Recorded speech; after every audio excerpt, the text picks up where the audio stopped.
two households, both alike in dignity, in fair Verona where we lay our scene. From ancient grudge break to new mutiny, where civil blood makes civil hands unclean. From forth the fatal loins of these two foes, a pair of star-crossed lovers take their life, whose misadventures, piteous overthrows, do with their death bury their parents' strife.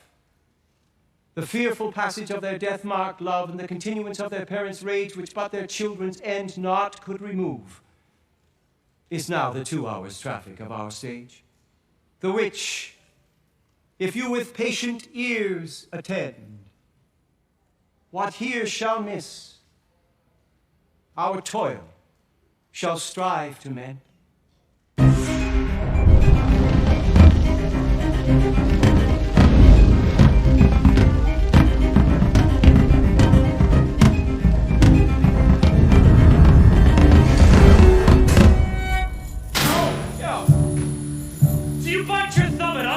I do bite my thumb, sir. Do you bite your thumb at us, sir? Is the law of our side if I say I? No. No, sir. I do not bite my thumb at you, sir. But I bite my thumb, sir. Do you quarrel, sir? Quarrel, sir? No, sir. If you do, sir, I am for you. I serve as good a man as you. No, better. Well, sir. Say better. Here comes one of my master's kinsmen. Yes, better, sir. You lie. Draw off, you big men!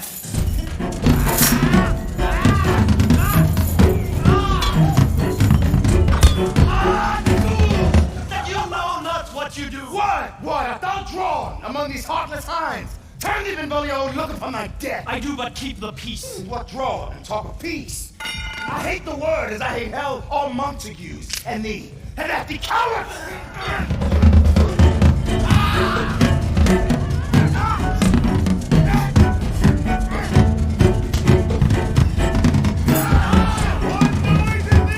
Give me my long sword, A crutch? Why call you for a sword? Old Montague is come and flourishes his blade in spite of me! Now, villain! Capulet! Hold me not, let me go. Thou shalt not stir a foot to seek a foe! Rebellious subjects! Enemies to peace!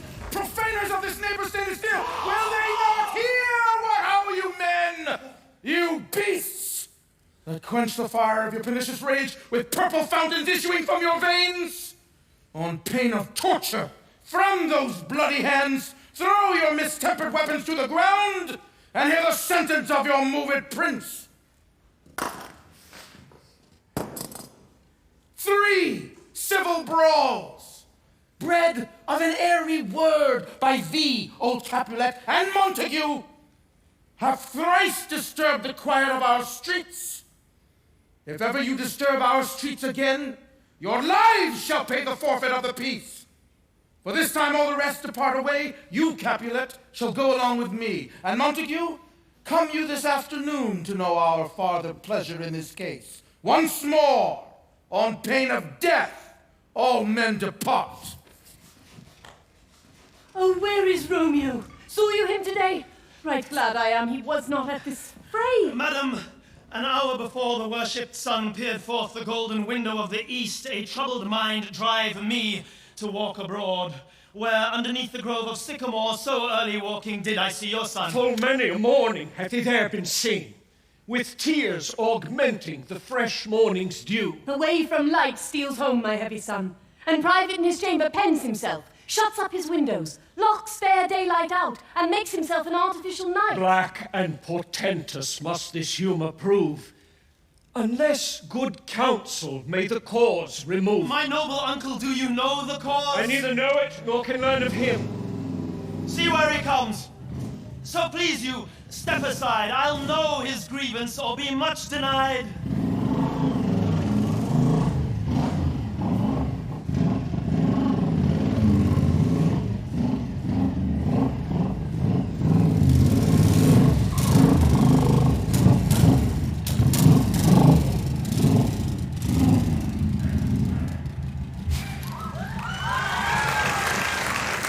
Good morrow, cousin. Is the day so young? But new struck 9. Why me, sad hours seem long. Was that my father that went hence so fast? It was. What sadness lengthens Romeo's hours? Not having that which having makes them short. In love? Out. Of love. Out of her favor where I am in love. Alas, that love, so gentle in his view, should be so tyrannous and rough in proof. Alas, that love, whose view is muffled still, should without eyes see pathways to his will. What fray was here? Yet tell me not, for I've heard it all. Here's much to do with hate, but more with love. Why then, O brawling love, O loving hate, O anything of nothing first create? O heavy likeness, serious vanity, misshapen chaos of well-seeming forms, feather of lead, bright smoke, cold fire, sick health, still waking sleep that is not what it is. This love feel I, that feel no love is this. Dost thou not laugh? No, 'cause I rather weep. Good-hearted what? At thy good heart's oppression. Why, such is love's transgression. Griefs of mine own lie heavy in my breast, which thou wilt propagate to have it pressed with more of thine. This love that thou hast shown doth add more grief to too much of mine own. Love is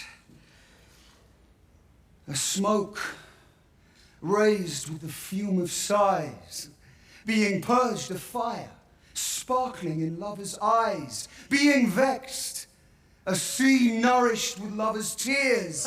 What is it else? A madness most discreet, a choking gall, and a preserving sweet. Farewell, my cup. Soft, I will go along, and if you leave me so, you do me wrong. Tut. I've lost myself. I'm not here. This is not Romeo. He's some other way. Tell me, in sadness, who is that you love? What, shall I groan and tell you? Groan, why no, but sadly, tell me who. In sadness, cousin, I do love a woman.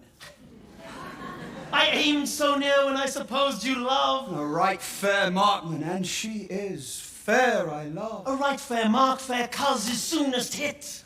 Well, in that hit you miss. She'll not be hit with Cupid's arrow, she hath Dian's wit, and in strong proof of chastity well armed, from love's weak, childish bow she lives uncharmed. Then she hath sworn that she will still live chaste? She hath. And in that sparing makes huge waste. She hath forsworn to love, and in that vow do I live dead that live to tell it now. Be ruled by me. Forget to think of her. Oh, teach me how I should forget to think. By giving liberty unto thine eyes, examine other beauties. 'Tis the way to call hers exquisite and question more. These happy masks that kiss fair ladies' brows, being black, put us in mind they hide the fair. He that is strucken blind cannot forget the precious treasure of his eyesight lost. Show me a mistress that is passing fair. What doth her beauty serve but as a note where I may read who passed that passing fair? Farewell. Thou canst not teach me to forget. I'll pay that doctrine or else die in debt.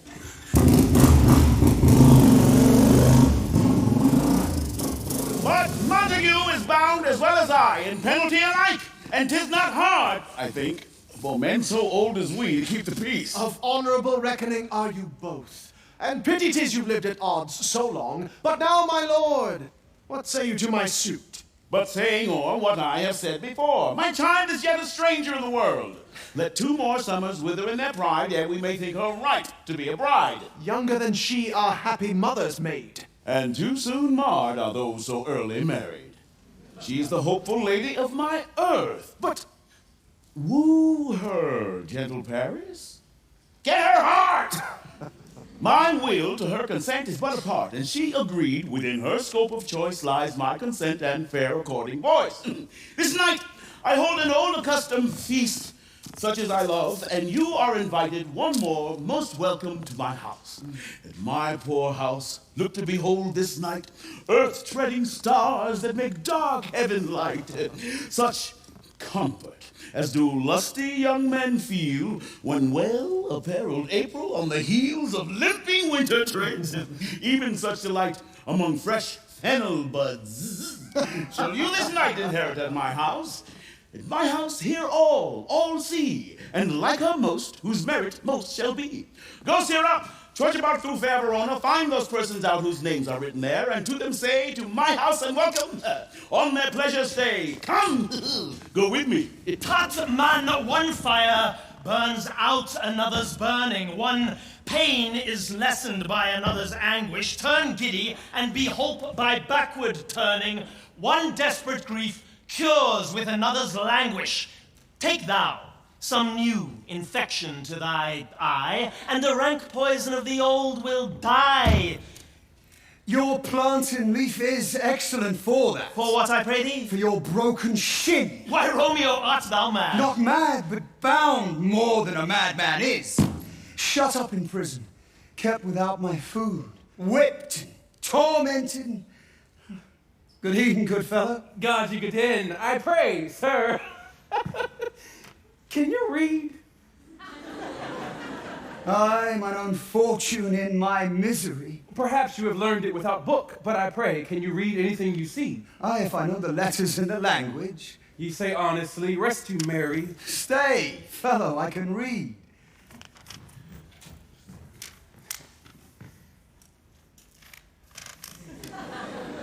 Signor Martino and his wife and daughters, Mercutio and his brother Valentine, my fair niece Rosaline and Livia, Lucio and the lively Helena, a fair assembly, whither should they come? My masters. Indeed, I should have asked thee that before. Now I'll tell you without asking. My master is the great, rich Capulet, and if you be not of the house of Montagues, I pray, come and crush a cup of wine. Rest you merry. At this same ancient feast of Capulets sups the fair Rosaline, whom thou so loves, with all the admired beauties of Verona. Go thither, and with unattainted eye compare her face with some that I shall show, and I will make thee think thy swan a crow. One fairer than my love. Oh, the all-seeing sun. Ne'er saw her match since first the world begun. Tut, you saw her fair, none else being by, herself poised with herself in either eye. I'll go alone, no such sight to be shown, but to rejoice in splendor of mine own.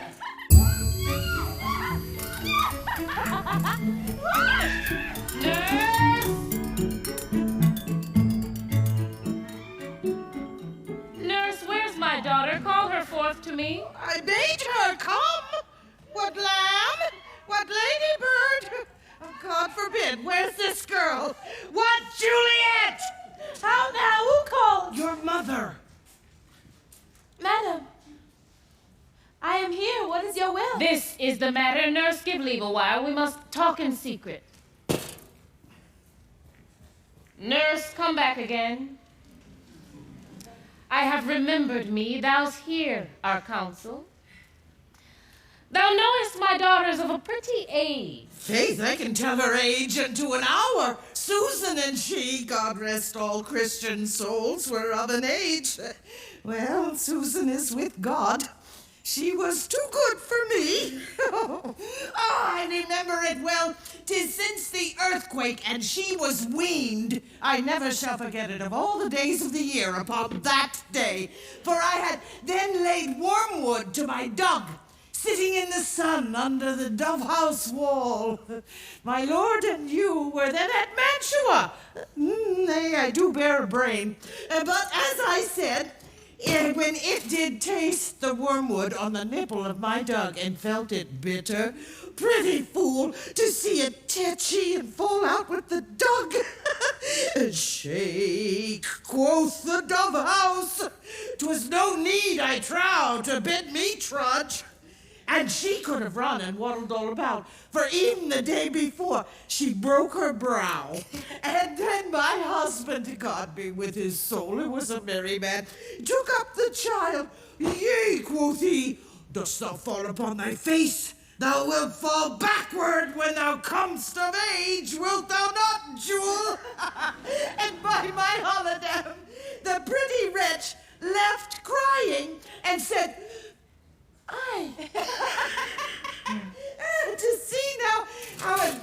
shall come about. I warrant I should live 1,000 years, I never should forget it. Wilt thou not, jewel, quoth he, and pretty fool, it stinted and said, I. And didn't thou too, I pray thee, nurse, say I. Peace I have done. God mark thee to his grace. Thou wast the prettiest babe that e'er I nursed, and I might live to see thee married once I have my wish. Marry. That, Mary, is the very theme I came to talk of. Tell me, daughter Juliet, how stands your disposition to be married? It is an honor that I dream not of. An honor. Were not I thine only nurse, I would say thou hadst sucked wisdom from thy teat. Well, think of marriage now. Younger than you, here in Verona, ladies of esteem are made already mothers. By my count, I was your mother much upon these years that you are now a maid. Thus then, in brief, the valiant Paris seeks you for his love. A man, young lady. Lady, such a man as all the world. Why, he's a man of wax. Verona's summer hath not such a flower. Nay, he's a flower, in faith, a very flower. What say you? Can you love the gentleman this night? You shall behold him at our feast. Read o'er the volume of young Paris' face and find delight writ there with beauty's pen. Examine every married lineament. See how one another lends content, and what obscured in this fair volume lies, find written in the margent of his eyes. This precious book of love, this unbound lover, to beautify him only lacks a cover. That book in many's eyes doth share the glory that in gold clasps locks in the golden story. So shall you share all that he doth possess by having him, making yourself no less. No less. Nay, bigger. Women grow by men. Speak briefly. Can you like of Paris love? I'll look to like if looking liking move. But no more deep will I endart mine eye than your consent gives strength to make it fly. Madam, the guests are come. I beseech you follow straight. We follow thee. Juliet, the county stays. Go, girl. Seek happy nights to happy days. Give me a torch. I am not for this ambling being, but heavy I will bear the light. Nay, gentle Romeo, we must have you dance. Not I, believe me. You have dancing shoes with nimble soles. I have a soul of lead. So stakes me to the ground, I cannot move. You are a lover. Borrow Cupid's wings and soar with them above a common bound. I'm too sore in pierced with his shaft to soar with his light feathers, and so bound. I cannot bound a pitch above dull woe. Under love's heavy burden do I sink. And to sink in it should you burden love, too great oppression for a tender thing. Is love a tender thing?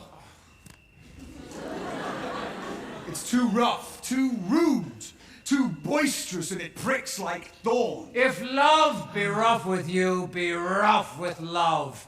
Prick love for pricking, and you beat love down. Come, every man betake him to his legs. Come, we burn daylight, ho! And we mean well in going to this mask, but 'tis no wit to go. And why, may one ask? I dreamt a dream tonight. So did I. Well, what was yours? That dreamers often lie. In bed asleep while they do dream things true. Oh, then I see Queen Mab hath been with you.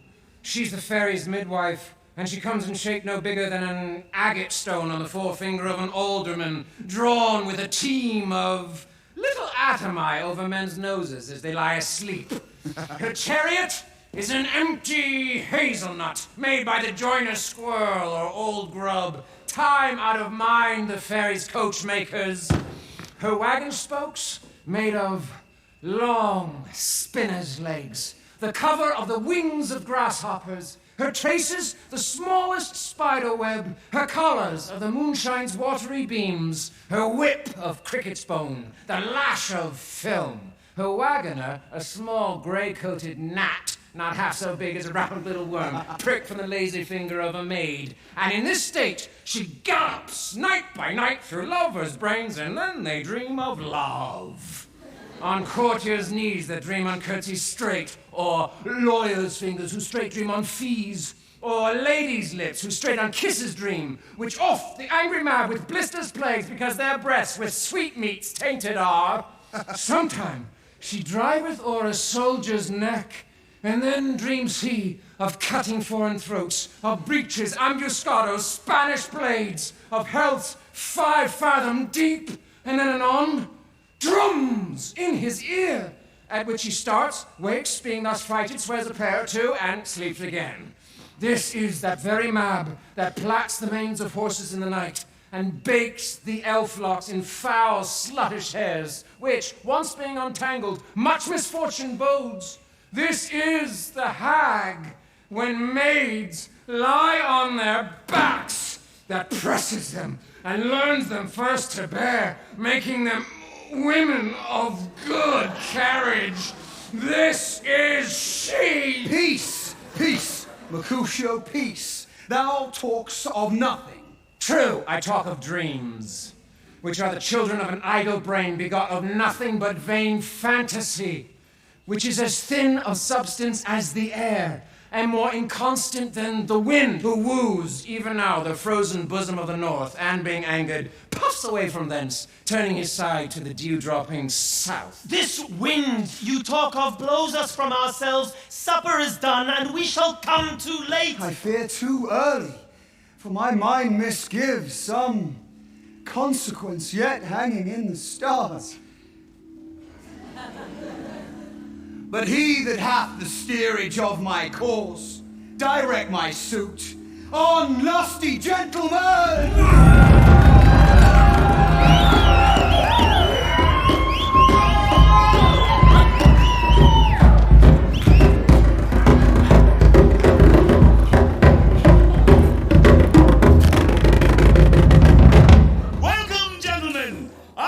The day that I have worn a visor and could tell a whispering tale in a fair lady's ear, such as would please. 'Tis gone, 'tis gone, 'tis gone. Come, musicians, play. Aha, give room and foot it, girl.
What lady is that, which doth enrich the hand of yonder knight? I know not. Oh, she doth teach the torches to burn bright. It seems she hangs upon the cheek of night, like a rich jewel in an Ethiop's ear. Beauty too rich for use, for earth too dear. So shows the snowy dove, trooping with crows, as yonder lady o'er her fellow shows. The measure done, I'll watch her place of stand, and touching hers, make blessed my rude hand. Did my heart love till now, forswear its sight, for I ne'er saw true beauty till this night.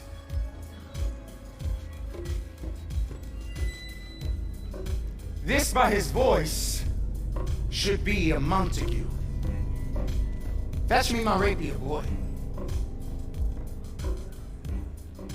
What dares the slave come hither covered with an antic face to fleer and scorn at our solemnity? Now by the stock and honor of my kin to strike him dead, I hold it not a sin. And now, kinsman, wherefore storm you so? Uncle, this is a Montague, our foe, a villain that is hither come in spite to scorn at our solemnity this night. Young Romeo is. 'Tis he, that villain, Romeo. Content thee, gentle cuz, let him alone. Bears him like a portly gentleman. And to say truth, Verona brags of him to be a virtuous and well-governed youth. I would not for the wealth of all this town here in my house do him disparagement, therefore be patient, take no note of it. It is my will, the which if thou respect, show a fair presence, and put off these frowns and ill-beseeming semblance for a feast. It fits when such a villain is a guest. I'll not endure it. He shall be endured. What goodman boy, I say shall. Go to. Am I the master here, or you? Go to, you'll not endure him. God shall mend my soul. You make a mutiny among my guests. Why, uncle, 'tis a shame. Go to. Be quiet. Or for shame, I'll make you quiet. Patience, perforce. With willful choler meeting makes my flesh tremble in their different greeting. I will withdraw. But this intrusion shall now seeming sweet convert to bitterest gall.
If I profane with my unworthiest hand this holy shrine, the gentle sin is this: my lips, two blushing pilgrims ready stand to smooth that rough touch with a tender kiss. Good pilgrim, you do wrong your hand too much.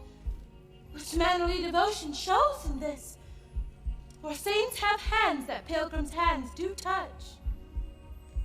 And palm to palm is holy palmer's kiss. Have saints not lips, and holy palmers too? Aye, pilgrim lips that they must use in prayer. Oh then, dear saint, let lips do what hands do, they pray. Grant thou, lest faith turn to despair. Saints do not move, though grant for prayer's sake. Then move not, while my prayer's effect I take.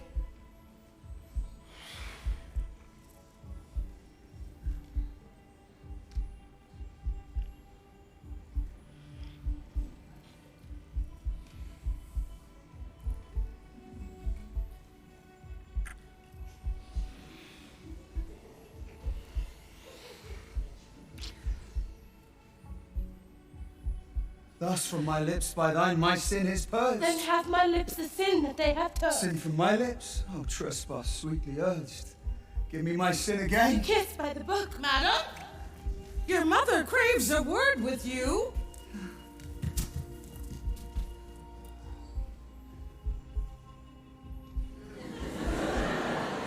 What is her mother? Married bachelor. Her mother is the lady of the house. Is she a Capulet? Away! Be gone, the sport is at the best. Aye, so I fear. The more is my unrest. Come hither, nurse. What is yon gentleman?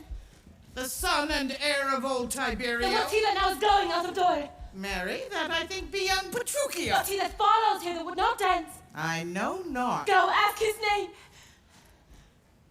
If he be married, my grave is like to be my wedding bed. His name is Romeo and a Montague, the only son of your great enemy. My only love sprung from my only hate. Too early seen, unknown, and known too late. Prodigious birth of love it is to me that I must love a loathed enemy. What's tis? What's tis? A rhyme I learnt even now of one I danced withal. Juliet! Anon! Anon! Oh, come, let's away. The strangers all have gone.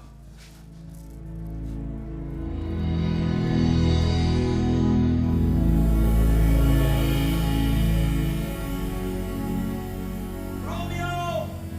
My cousin Romeo! He is wise, and on my life hath stolen him home to bed. He ran this way and leapt this orchard wall. Call good Mercutio. Romeo! Humors, madman, passion, lover!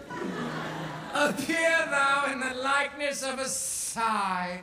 I conjure thee by Rosaline's bright eyes, by her high forehead and her scarlet lip, by her fine foot, straight leg and quivering thigh, and the domains of their adjacent lie, that in thy likeness thou appear to us. And if he hear thee, thou wilt anger him. This cannot anger him. My invocation is fair and honest. In his mistress' name, I conjure only but to raise up him. Come, he hath hid himself among these trees to be consorted with the humorous night. Blind is his love, and best befits the dark. If love be blind, love cannot hit the mark. This field bed is too cold for me to sleep. Come, shall we go? Go then, for 'tis in vain to seek him here. That means not to be found. Romeo! Good night. He jests at scars that never felt a wound. Oh. But soft what light through yonder window breaks.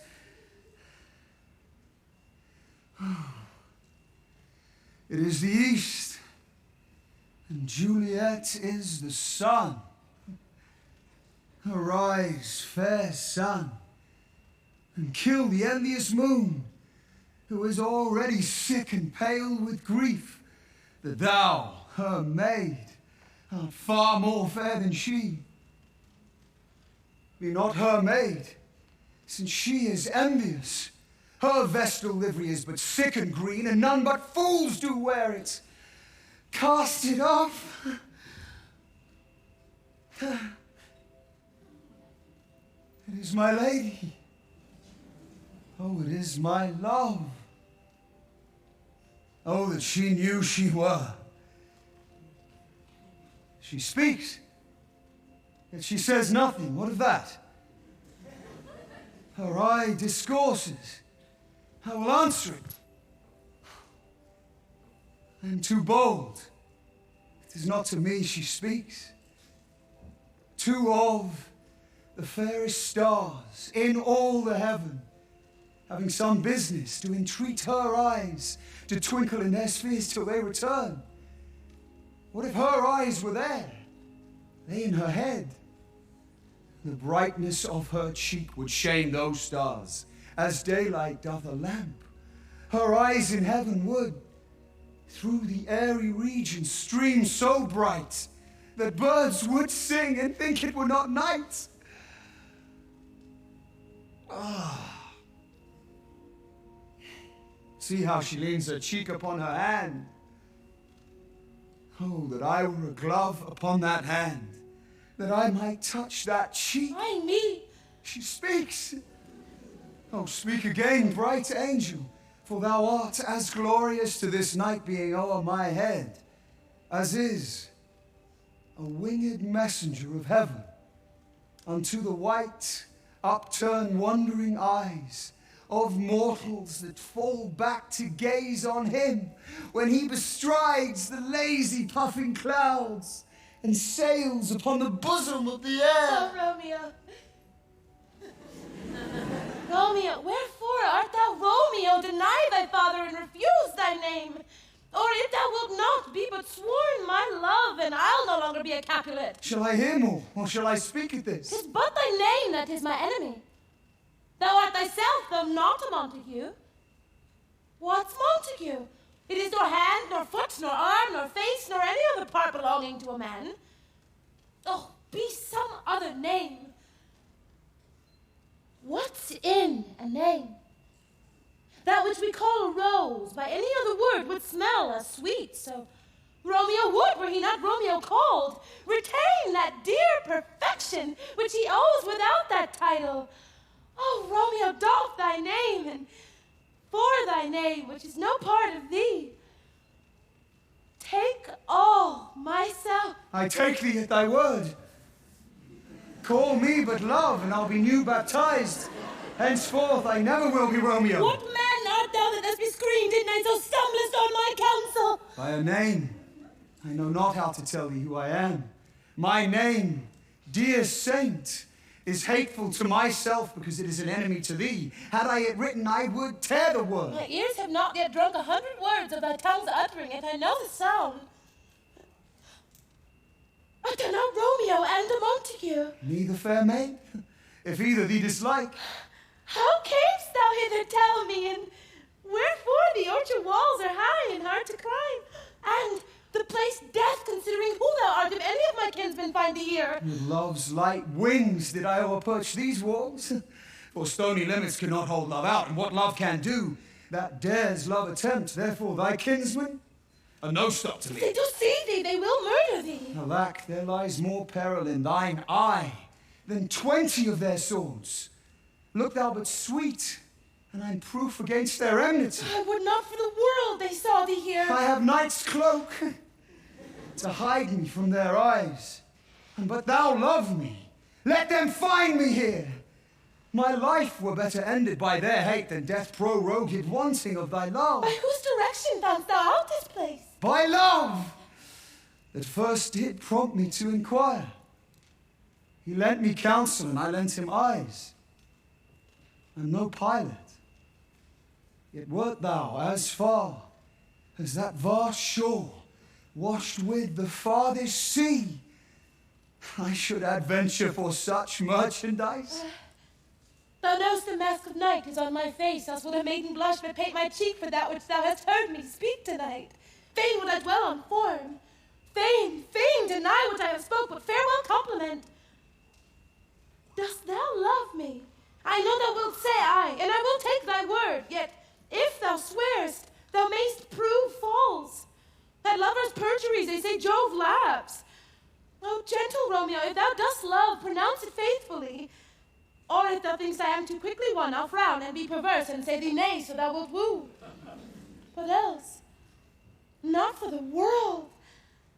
In truth, fair Montague, I am too fond, and therefore thou mayst think my behavior light, but trust me, gentlemen, I'll prove more true than those that have more cunning to be strange.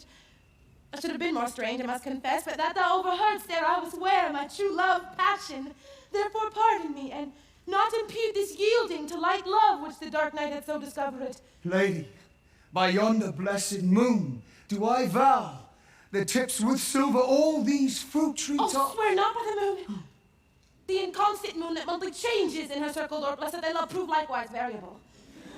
What should I swear by? Do not swear at all, or if thou wilt, swear by thy gracious self, which is the god of my idolatry, and I'll believe thee. If my heart's dear love. Well, do not swear, although I joy in thee. I have no joy of this contract tonight. It is too rash, too unadvised, too sudden, too like the lightning, which doth cease to be ere one can say it lightens. Sweet good night. This bud of love by summer's ripening breath may prove a beauteous flower when next we meet. Good night. Good night, a sweet repose and rest come to thy heart as that within my breast. Oh, wilt thou leave me so unsatisfied? What satisfaction canst thou have tonight? The exchange of thy love's faithful vow for mine. I gave thee mine before thou didst request it, and yet I would it were to give again. Wouldst thou withdraw it for what purpose, love? But to be frank and give it thee again. And yet I wish but for the thing I have. My bounty is as boundless as the sea, my love as deep. The more I give to thee, the more I have, for both are infinite. Juliet! I hear some noise within, dear lover, do. Anon, good nurse! Sweet Montague, be true. Oh, stay but a little, I will come again. Oh, blessed, blessed night. I am afeard, being in night, all this is but a dream, too flattering sweet to be 3 substantial. words, dear Romeo, and good night indeed. If that the event of love be honorable, let purpose marriage. Send me word tomorrow, by one that I'll procure to come to thee, where and what time thou wilt perform the rite, and all my fortunes at thy foot I'll lay, and follow thee, my lord, throughout the world. Madam! And come anon, but if thou mean'st not well, I do beseech thee. Madam! By and by I come to cease thy strife and leave me to my grief. Tomorrow will I send. So thrive my soul. 1,000 times good night. 1,000 times the worse to want thy light. Love goes towards love, as schoolboys from their books. But love from love, towards school with heavy looks. Romeo! Oh, for a falconer's voice to lure this tassel gentle back again. Bondage is hoarse and may not speak aloud. Else would I tear the cave where echo lies, and make her airy tongue more hoarse than mine with repetition of my Romeo. It is my soul that calls upon my name. How silver sweet sound lovers' tongues by night, like softest music to attending ears. Romeo, My nice, what o'clock tomorrow shall I send to thee? by the hour of 9. I will not fail. 'Tis 20 years till then.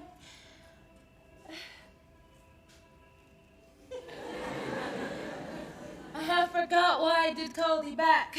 Let me stand here till thou remember it. I shall forget to have thee still stand there, remembering how I love thy company. And I'll still stand here to have thee still forgetting any other home but this. 'Tis almost morning, I would have thee gone.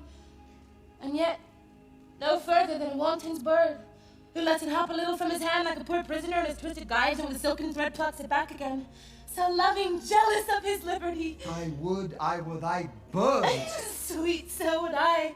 Yet I should kill thee with much cherishing. Good night.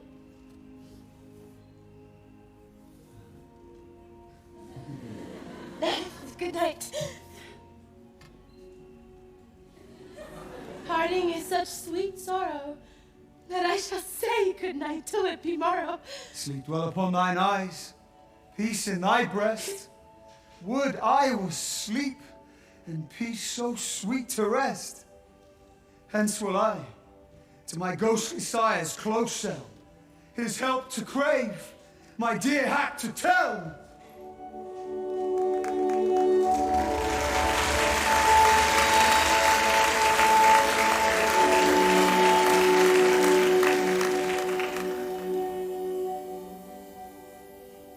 Oh, mickle is the powerful grace that lies in plants, herbs, stones, and their true qualities.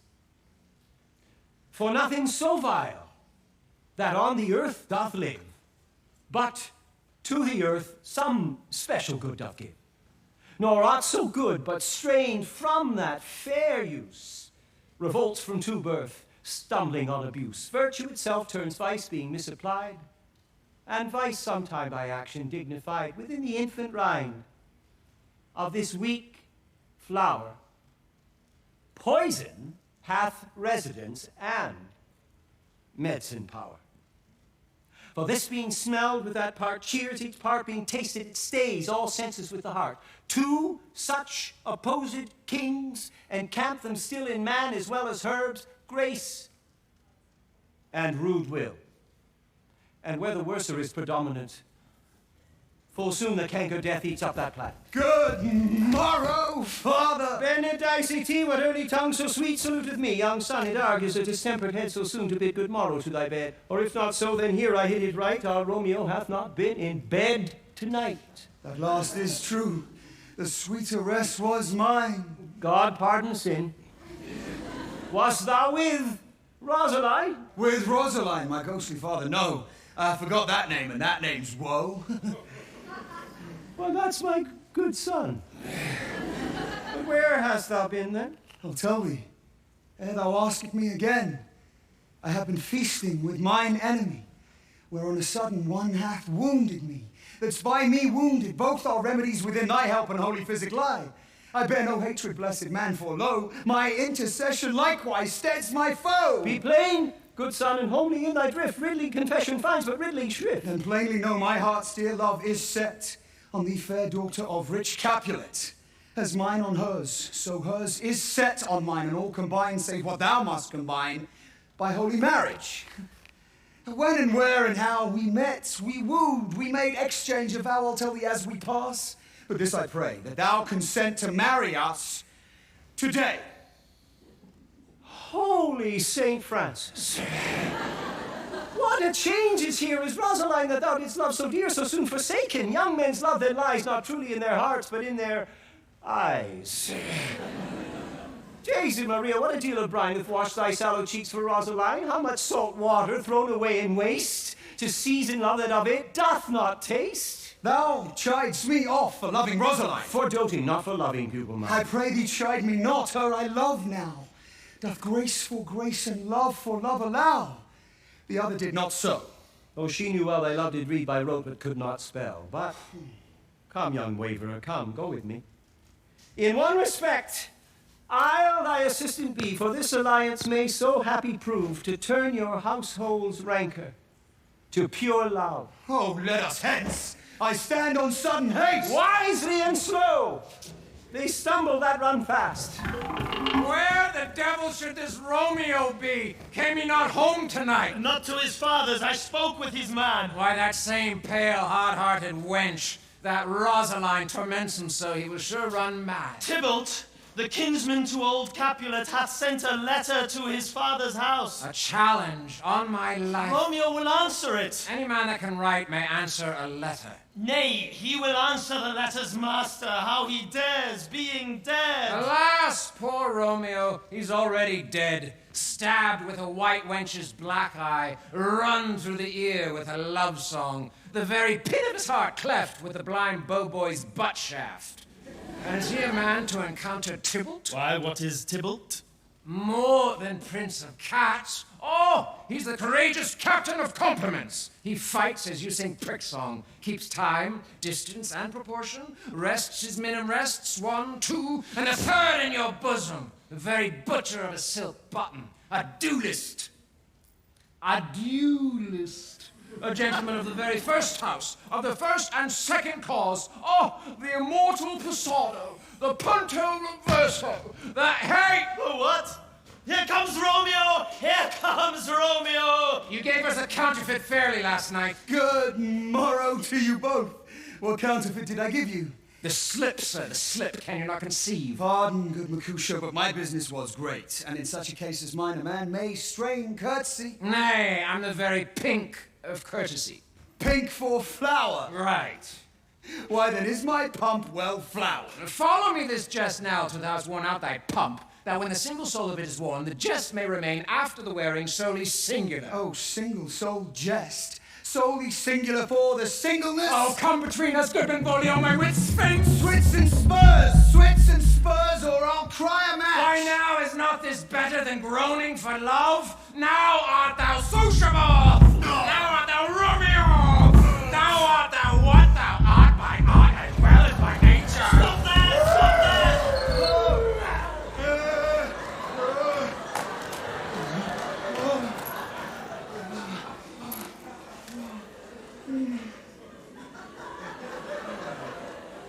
God ye good morrow, gentlemen. And God ye good den, fair gentlewoman. Is it good den? 'Tis no less, I tell you, for the body hand of the dial is now upon the prick of noon. Out upon you? What a man are you? One gentlewoman that God himself hath made to mar. Gentlemen, can any of you tell me where I may find the young Romeo? I can tell you. But young Romeo will be older when you have found him than he was when you sought him. I'm the youngest of that name for fault of a worse. If you be he, sir, I desire some confidence with you. I will follow you. Farewell, ancient lady. Pray you, sir, a word. And as I told you, my young lady bid me inquire you out. What she bid me say, I will keep to myself. But first, let me tell ye, if ye should lead her in a fool's paradise, as they say, it were a very gross kind of behavior, as they say, for the gentlewoman is young. And therefore, if you should deal double with her, truly it were an ill thing to be offered to any gentlewoman, and very weak dealing. Nurse, commend me to thy lady and mistress. I protest unto thee. Good heart and faith, I will tell her as much. Lord, Lord, she will be a joyful woman. What wilt thou tell her, nurse? Thou dost not mark me. I will tell her, sir, that you do protest, which, as I take it, is a gentlemanlike offer. Bid her devise some means to come to Shrift this afternoon, and there she shall, at Friar Lawrence's cell, be shrived and married. Here is for thy pains. Oh, no, truly, sir, not a penny. Go to, I say, you shall. This afternoon, sir. Well, she shall be there. Now, God in heaven bless thee. Fare thee well.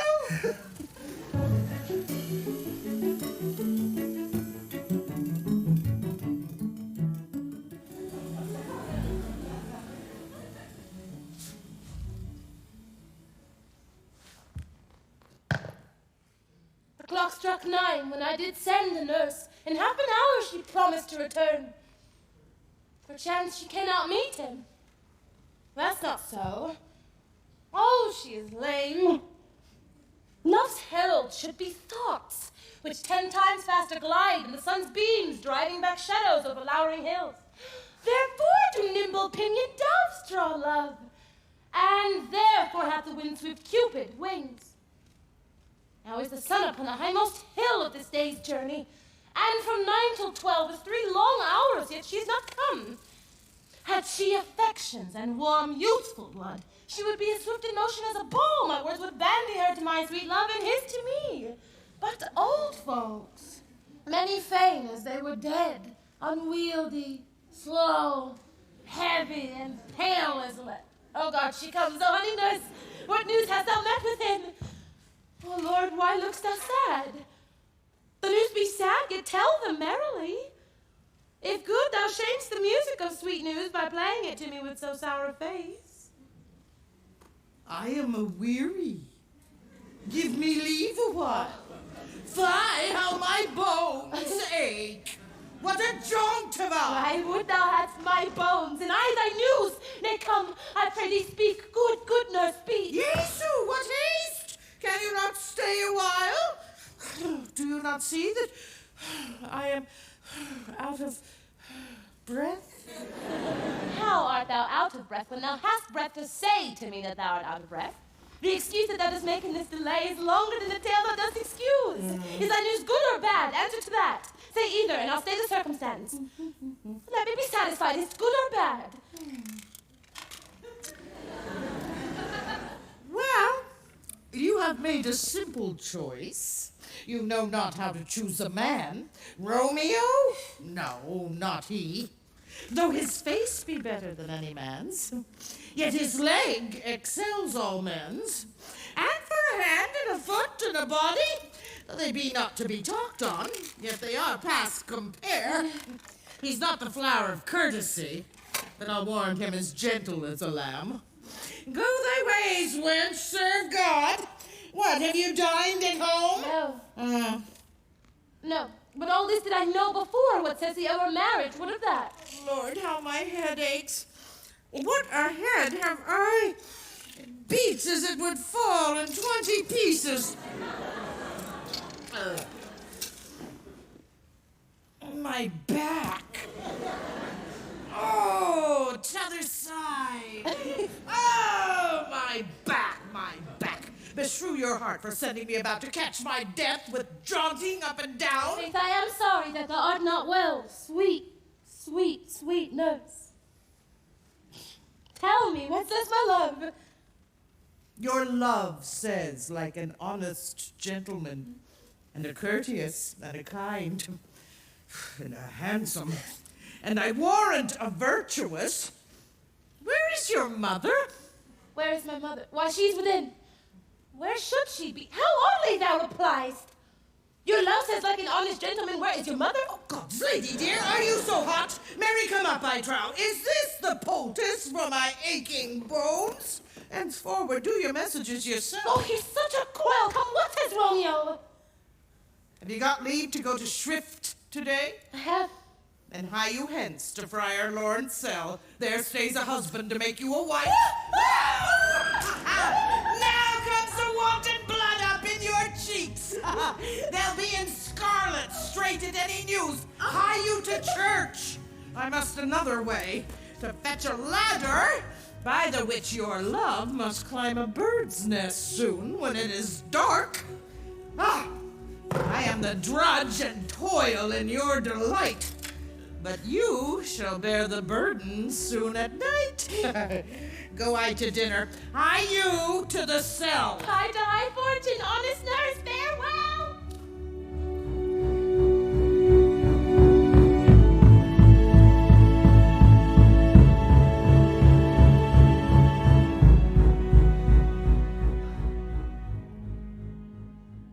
So smile the heavens upon this holy act, that after hours with sorrow chide us not. Amen, amen. But come, what sorrow can, it cannot countervail the exchange of joy that one short minute gives me in her sight. Do thou but close our hands with holy words. Then love, devouring death, do what he dare. It is enough, I may but call her mine. These violent delights have violent ends, and in their triumph die, like fire and powder, which as they kiss consume. The sweetest honey is loathsome in its own deliciousness, and in the taste confounds the appetite. Therefore, love moderately.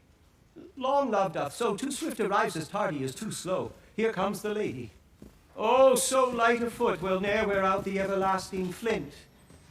A lover may bestride the gossamer that idles on the wanton summer air, and yet not fall, so light is vanity. Good even to my ghostly confessor. Romeo shall thank thee, daughter, for us both. As much to him, else is his thanks too much. Ah, Juliet, if the measure of thy joy be heat like mine, and that thy skill be more to blazon it, then sweeten with thy breath this neighbor air, and let rich music's tongue unfold the imagined happiness that both receive in either by this dear encounter. Conceit more rich in matter than in words brags of his substance, not of ornament. They are but beggars that can count their worth, but my true love is grown to such excess, I cannot sum up some of half my wealth. Come with me, and we will make short work. For by your leaves you shall not stay alone till Holy Church incorporate two in one.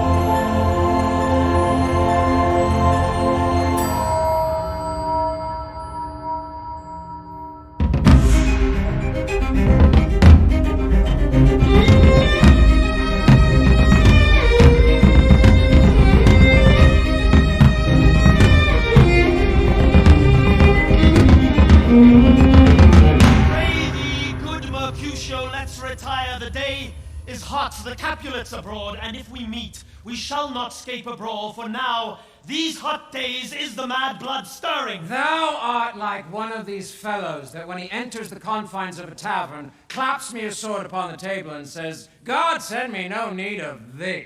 And by the operation of the second cup, draws it on the drawer, when indeed there is no need. Am I like such a fellow? Come, thou art as hot a jack in thy mood as any in Italy, and as soon moved to be moody, and as soon moody to be moved. And what too? Nay, and there were two such, there should be none shortly, for one would kill the other, and thou wilt tutor me from quarreling. By my head, here come the Capulets! By my heel, I care not. Follow me close, for I will speak to them. Gentlemen, good evening. A word with one of you. And but one word with one of us? Couple it with something. Make it a word and a blow. You shall find me apt enough to that, sir, and you will give me occasion. Could you not take some occasion without giving? Mercutio, thou consortest with Romeo. Consort? What, dost thou make us minstrels? Thou make minstrels of us, look to hear nothing but discords. Here's my fiddlestick. Here's that shall make it dance. We talk here in the public haunt of men. Either withdraw unto some private place, or reason coldly of your grievances, or else depart. Here all eyes gaze on us. Men's eyes were made to look, and let them gaze.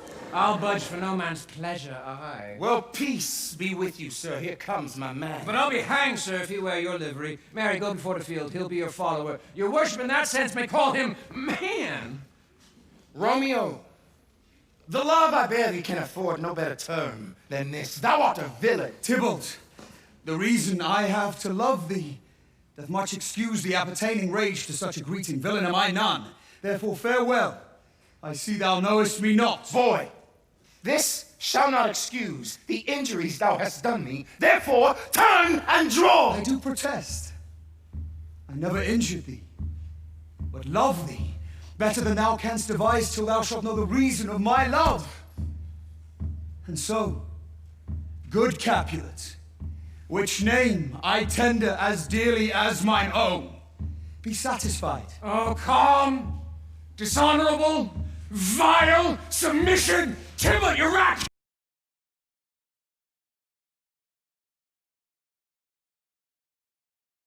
Tybalt, you rat catcher! Will you walk? What wouldst thou have with me, huh? Good king of cats, nothing but one of your 9 lives that I mean to make bold withal, and as you shall use me hereafter, dry beat the rest of the 8. Will you pluck your sword from his pitcher by the ears? Make haste, lest mine be about your ears ere it be out.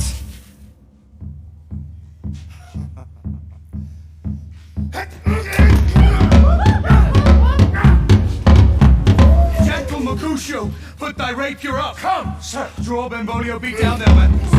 Gentlemen, for shame, forbear this outrage. Tybalt Mercutio, the prince expressly hath forbid this bandying in Verona's streets. Hold, Tybalt! Good Mercutio!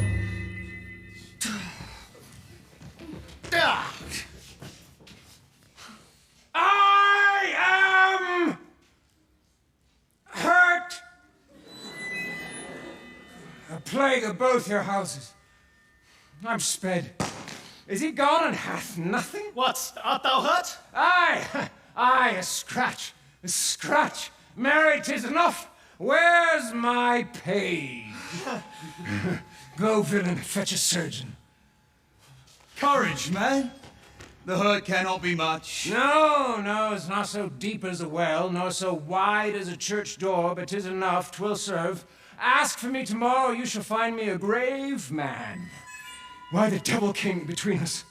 I was hurt under your arm. I thought all for the best. Take me some house, Benvolio, or I shall faint. A plague of both your houses! They've made worms meat of me. I have it, and soundly too. Your houses!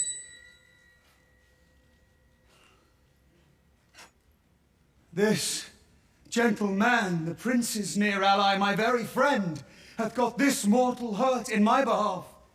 My reputation stained with Tybalt slandered. Tybalt, that an hour hath been my cousin. Oh, sweet Juliet, thy beauty hath made me effeminate, and in my temper soften valor's steel. Oh, Romeo! Romeo! Brave Mercutio is dead. That gallant spirit hath aspired the clouds, which too untimely here did scorn the earth. This day's black fate on Modades doth depend. This but begins the woe, others must end. Here comes the furious Tybalt back again. Alive in triumph, Mercutio slain. Away to heaven, respective lenity. And fire-eyed fury be my conduct now. Now, Tybalt, take the villain back again that late thou gavest me. For Mercutio's soul is but a little way above our heads, staying for thine to keep him company, that thou, or I, or both must go with him. Thou wretched boy that didst consort him here shout with them heads. This shall determine that.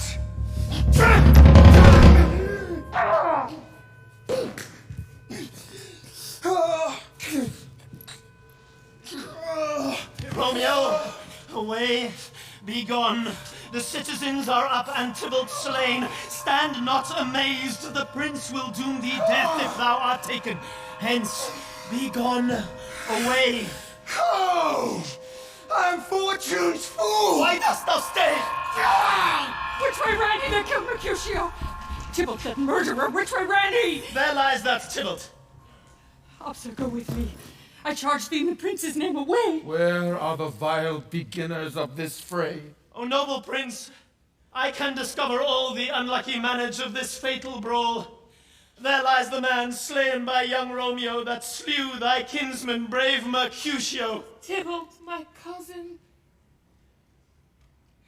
Oh, my brother's child, prince, as thou art true, for blood of ours, shed blood of Montague. Benvolio, who began this bloody fray? Tybalt, here slain, whom Romeo's hand did slay. Romeo that spoke him fair, bid him bethink how nice the quarrel was, and urged, with all your high displeasure, all this uttered. With gentle breath, calm look, knees humbly bowed, could not take truce with the unruly spleen of Tybalt, deaf to peace. He is a kinsman to the Montague. Affection makes him false. He speaks not true. I beg for justice, which thou, prince, must give. Romeo slew Tybalt. Romeo must not live. Romeo slew him, he slew Mercutio, who now the price of his dear blood doth owe. Not Romeo, prince. He was Mercutio's friend. His fault concludes but what the law should end, the life of Tybalt. And for that offense, immediately we do exile him hence. I have an interest in your hate's proceeding.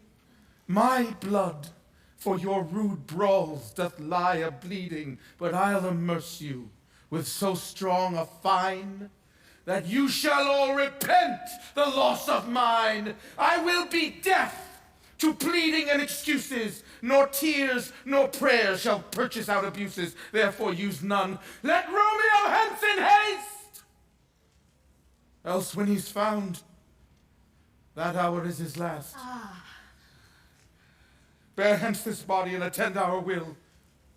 Mercy but murders, pardoning those that kill.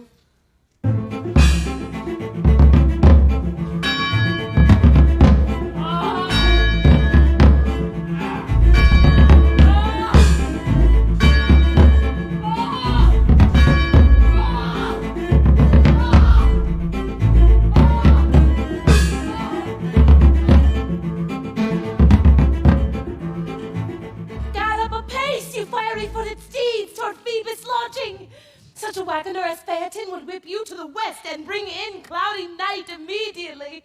Spread thy close curtain, love, performing night, that runaways' eyes may wink, and Romeo leap to these arms untalked of and unseen.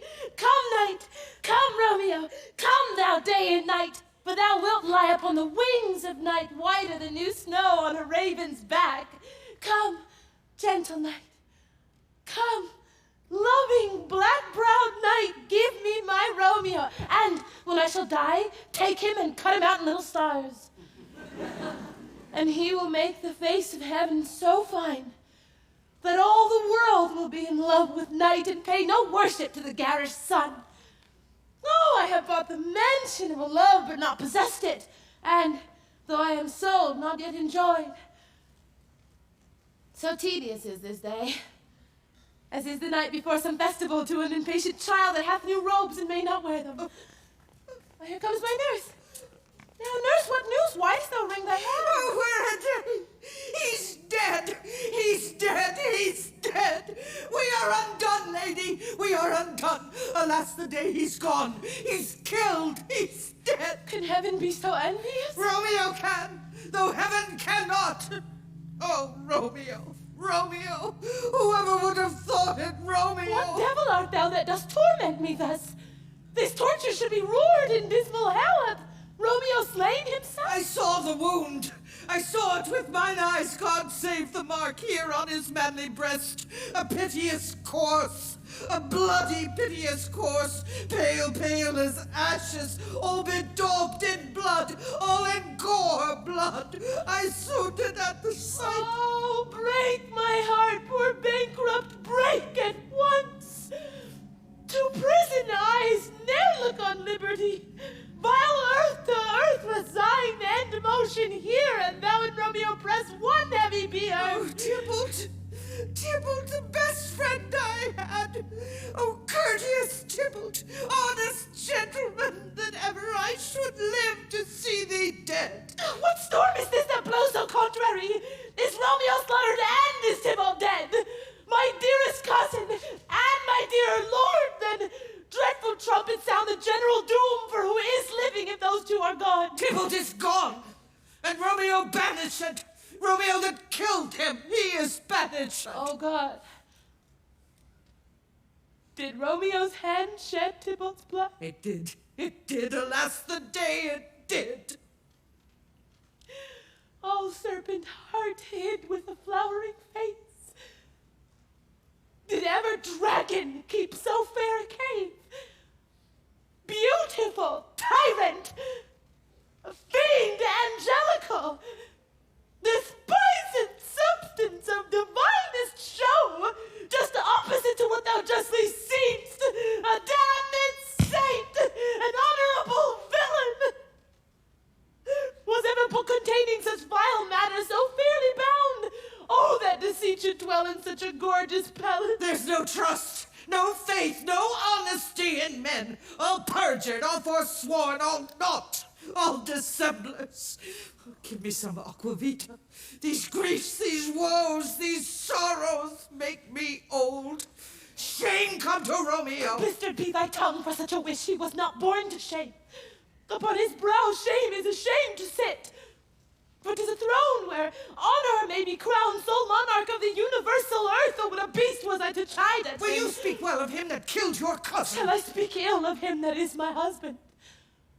Oh, poor my lord, what tongue shall smooth thy name when I, thy 3 hours wife, have mangled it? But wherefore, villain, didst thou kill my cousin? That villain cousin would have killed my husband.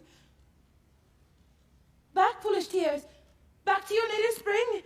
Your tributary drops belong to woe, which you mistaking offer up to joy. My husband lives that Tybalt would have slain. And Tybalt's dead. That would have slain my husband. All this is comfort. Wherefore weep I then? Some word there was, worser than Tybalt's death, that murdered me. I would forget it fain, but oh, it presses to my memory like damned guilty deeds to sinners' minds. Tybalt is dead, and Romeo banished. That banished, that one word, banished, hath slain 10,000 Tybalts. There is no end, no limit, measure, bound in that word's death. No words can that woe sound. Where is my father and my mother nurse? Weeping and wailing over Tybalt's corpse. Wash they his wounds with tears. Mine shall be spent when there's a drive for Romeo's banishment. Nurse, how to my wedding bed? And death, not Romeo, take my maidenhead. Hie to your chamber. I'll find Romeo to comfort you. I wot well where he is. Harkee, your Romeo will be here at night. I'll to him. He is hid at Lawrence' cell. Find him. Give this ring to my true knight and bid him come to take his last farewell.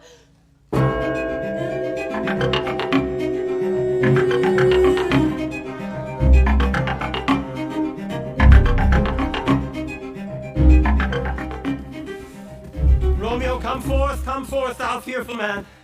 Affliction is enamored of thy parts, and thou art wedded to calamity. Father, what news? What is the prince's doom? What sorrow craves acquaintance at my hand that I yet know not? Too familiar is my dear son with such sour company. I bring thee tidings of the prince's doom. A gentler judgment vanished from his lips. Not body's death, but body's banishment. Banishment! Be merciful, say death, for exile hath more terror in his look. Much more than death, do not say banishment. Hence from Verona art thou banished. Be patient, for the world is broad and wide. There is no world without Verona walls, but purgatory, torture, hell itself. Hence banished is banished from the world, and world's exile is death. Then banished is death mistermed, calling death banished. Thou cuts my head off with a golden axe, and smilest upon the stroke that murders me. O deadly sin, O rude unthankfulness, thy fault. Our law calls death, but the kind prince, taking thy part, hath rushed aside the law, turned that black word death to banishment. This is dear mercy, and thou seest it not. 'Tis torture and not mercy. Heaven is here where Juliet lives, and every cat and dog and little mouse, every unworthy thing live here, in heaven, and may look on her, but Romeo may not. More validity, more honorable state, more courtship lives in carrion flies than Romeo. They may seize on the wonder of dear Juliet's hand, and steal a mortal blessing from her lips, who even in pure and vestal modesty still blush, as thinking their own kisses sin, but Romeo may not, he is banished. Flies may do this, but I from this must fly. They are free men, and I am banished. And sayest thou yet that exile is not death? Hast thou no poison mixed, no sharp ground knife, no sudden mean of death, though near so mean, but banished to kill me with? Banished! Oh, friar, the damned use that word in hell. Howling attends it. How hast thou the heart, being a divine, a ghostly confessor, a sin absolver, and my friend professed, to mangle me with that word banished? Thou fond madman, hear me a little speak. Oh, thou wilt speak again of banishment. I'll give thee armor to keep off that word, adversity's sweet milk, philosophy to comfort thee, though thou art banished. Yet banished! Hang up philosophy. Unless philosophy can make a Juliet, displant a town, reverse a prince's doom, it helps not, it prevails not, talk no more. Oh, then I see that madmen have no ear. How should they when that wise men have no eyes? Let me dispute with thee of thy estate. Thou canst not speak of that thou dost not feel. Wert thou as young as I, Juliet, thy love an hour but married, Tybalt, murdered, doting like me and like me, banished, then mightst thou speak, then mightst thou tear thy hair and fall upon the ground as I do now, taking the measure of an unmade grave. Arise, one knocks. Good Romeo, hide thyself. Who knocks so hard? Whence come you? What's your will? Let me come in, and you shall know my errand. I come from Lady Juliet. Welcome, then. Oh, holy friar. Oh, tell me, holy friar, where is my lady's lord? Where is Romeo? There on the ground with his own tears made drunk. Oh, he is even in my mistress' case, just in her case. Oh, woeful sympathy, piteous predicament, even so lies she, blubbering and weeping, weeping and blubbering. Stand up. Stand up, stand, and you be a man. Spakest thou of Juliet? How is it with her? Doth not she think me an old murderer? Now I have stained the childhood of our joy with blood removed but little from her own. Where is she? And how doth she? And what says my concealed lady to our cancelled love? Oh, she says nothing, sir, but weeps, and now falls on her bed, and then starts up, and Tybalt calls, and then on Romeo cries, and then down falls again. As if that name, shot from the deadly level of a gun, did murder her. As that name's cursed hand murdered her kinsman. Oh, tell me, friar, tell me, in what vile part of this anatomy doth my name lodge? Tell me, that I may sack the hateful mansion. Hold thy desperate hand!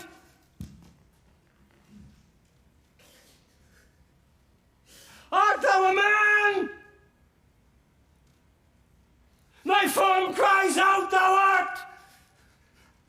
Thy wild acts denote the unreasonable fury of a beast! Unseemly woman and a seeming man, and ill beseeming beast, and seeming both by my holy order. I thought thy disposition better tempered. Hast thou slain Tybalt? Wilt thou slay thyself, and slay thy lady that in thy life lives by doing damned hate upon thyself? And why railst thou upon thy birth, the heaven and earth? Since birth and heaven and earth, all three do meet in thee at once, which thou at once wouldst lose. What roused thee, man?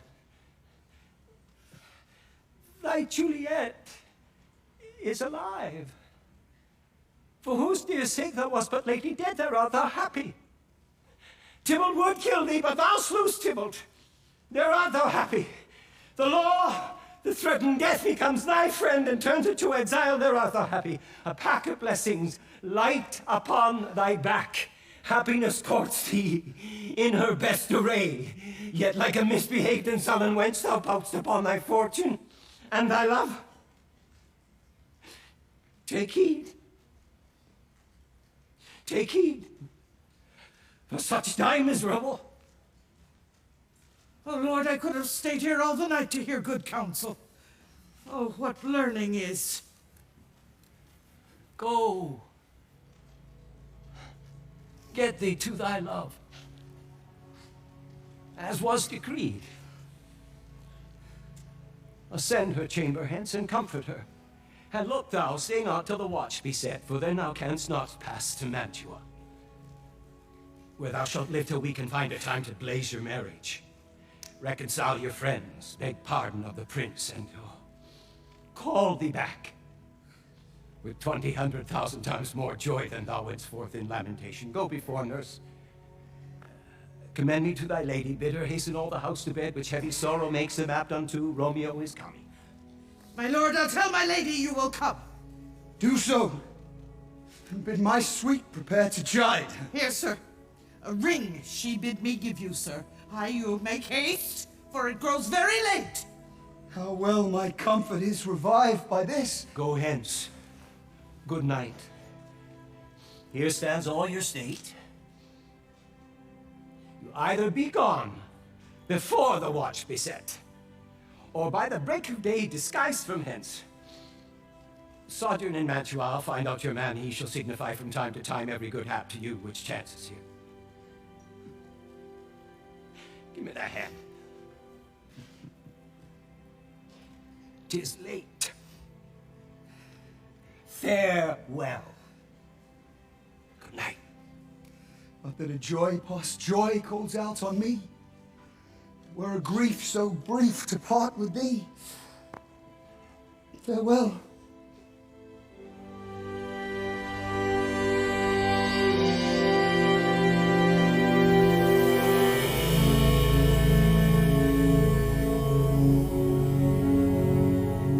Things have fallen out, sir, so unluckily that we have had no time to move our daughter.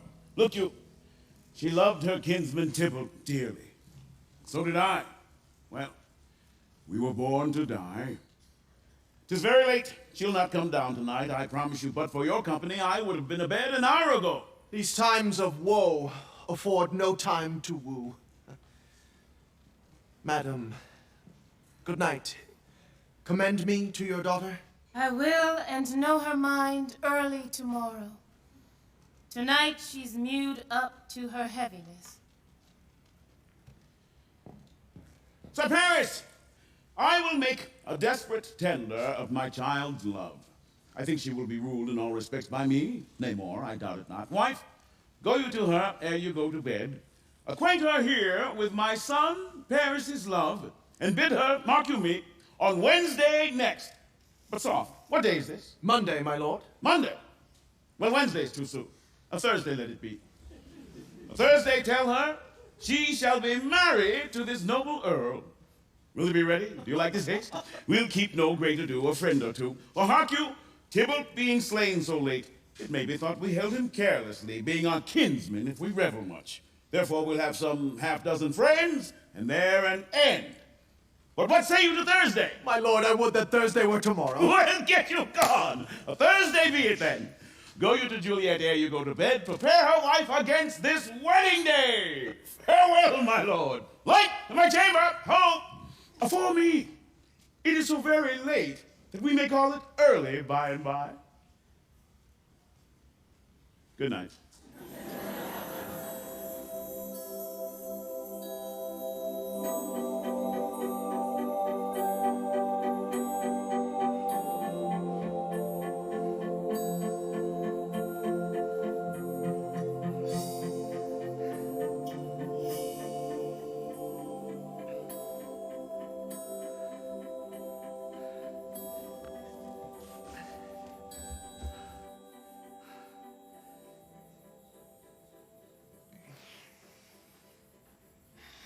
Wilt thou be gone?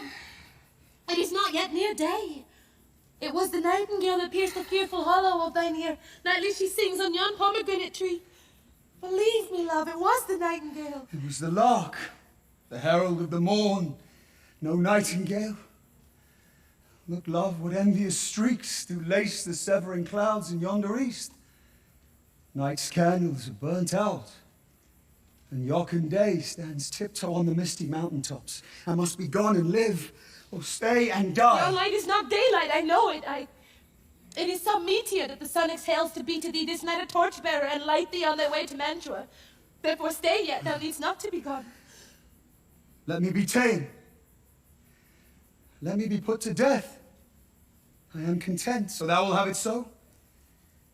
And say yon grey is not the morning's eye.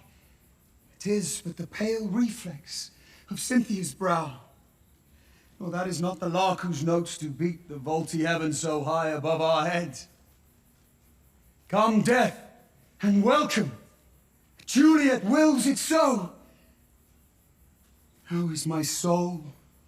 Let's talk, it is not day. It is. It is. Hie hence, begone, away, it is the lark that sings so out of tune, straining harsh discords and unpleasing sharps. Some say the lark makes sweet division. This doth not so, for she divideth us. So now be gone, more light and light it grows. More light and light, more dark and dark our woes. Madam, nurse, your lady mother is coming to your chamber. The day is broke. Be wary. Look about. Then window let day in and let life out. Farewell. Farewell. One kiss and I'll descend.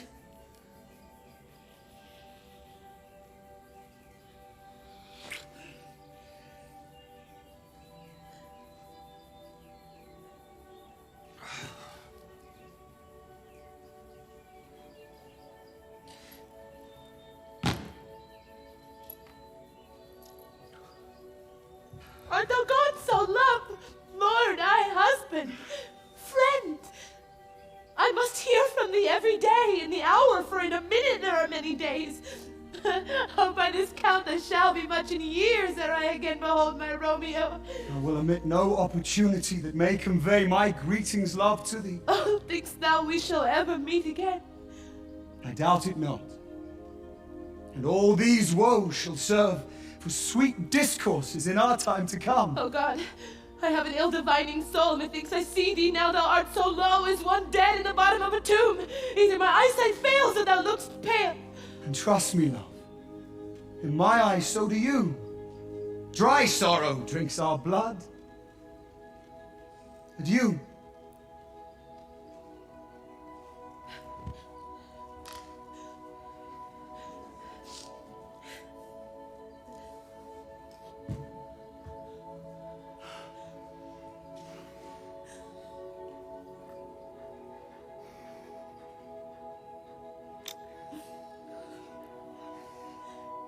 you.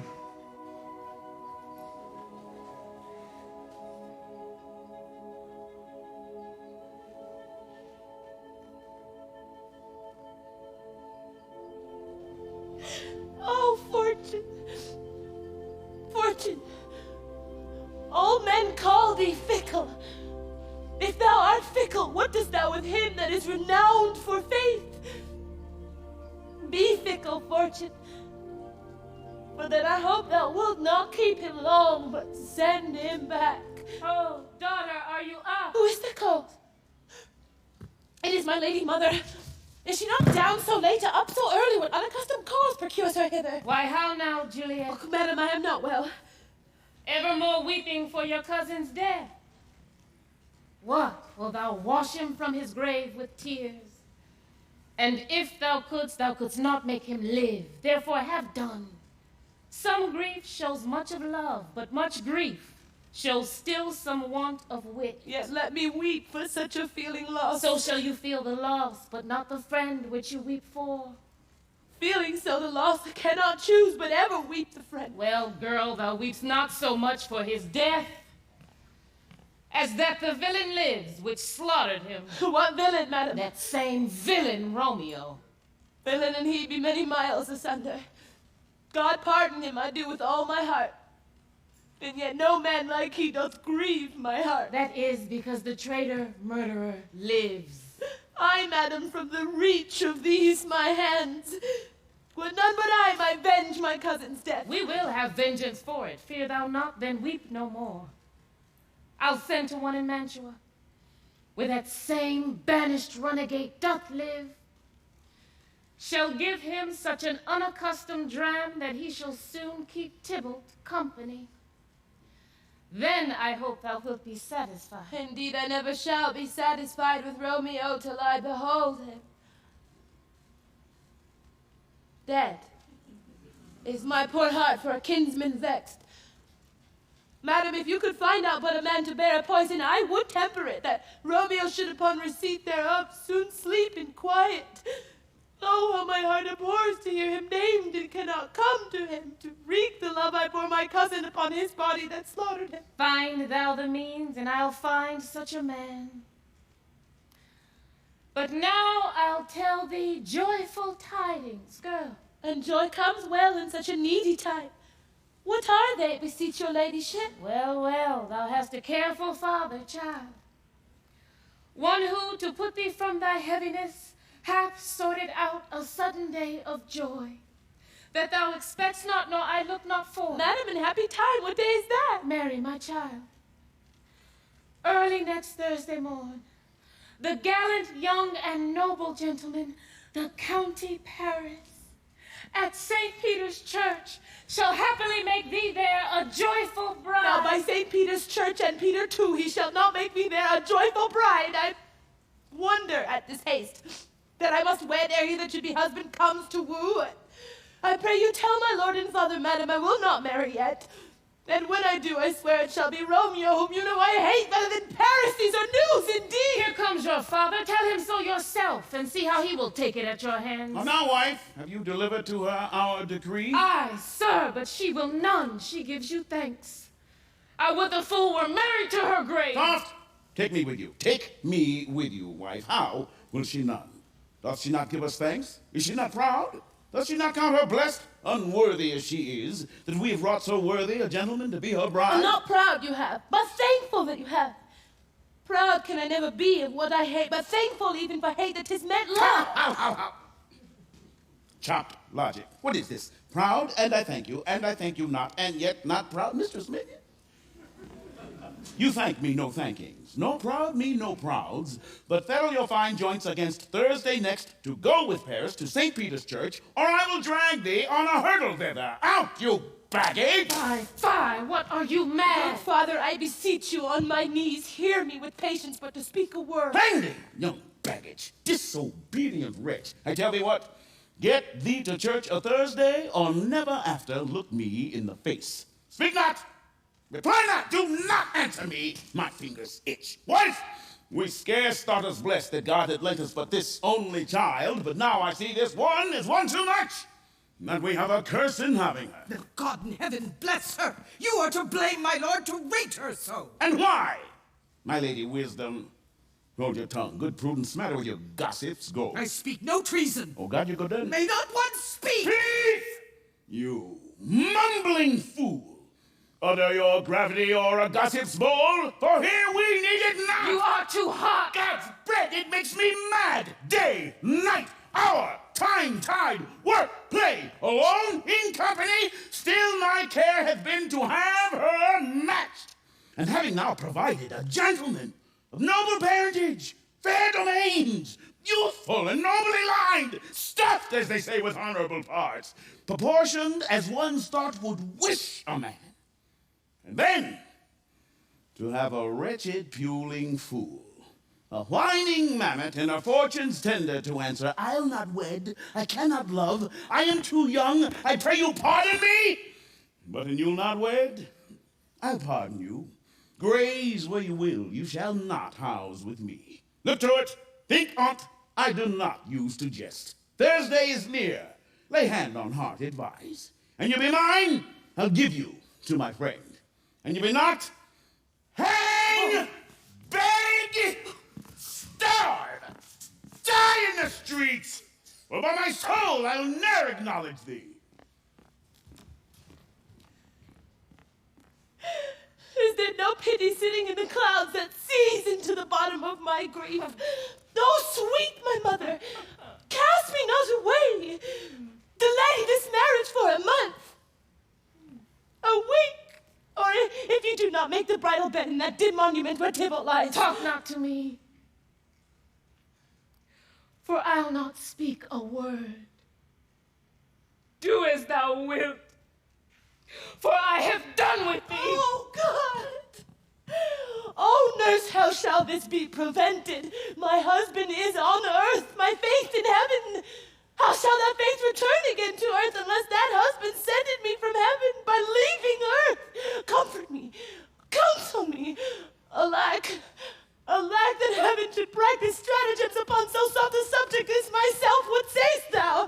Hast thou not a word of joy? Oh, some comfort, nurse.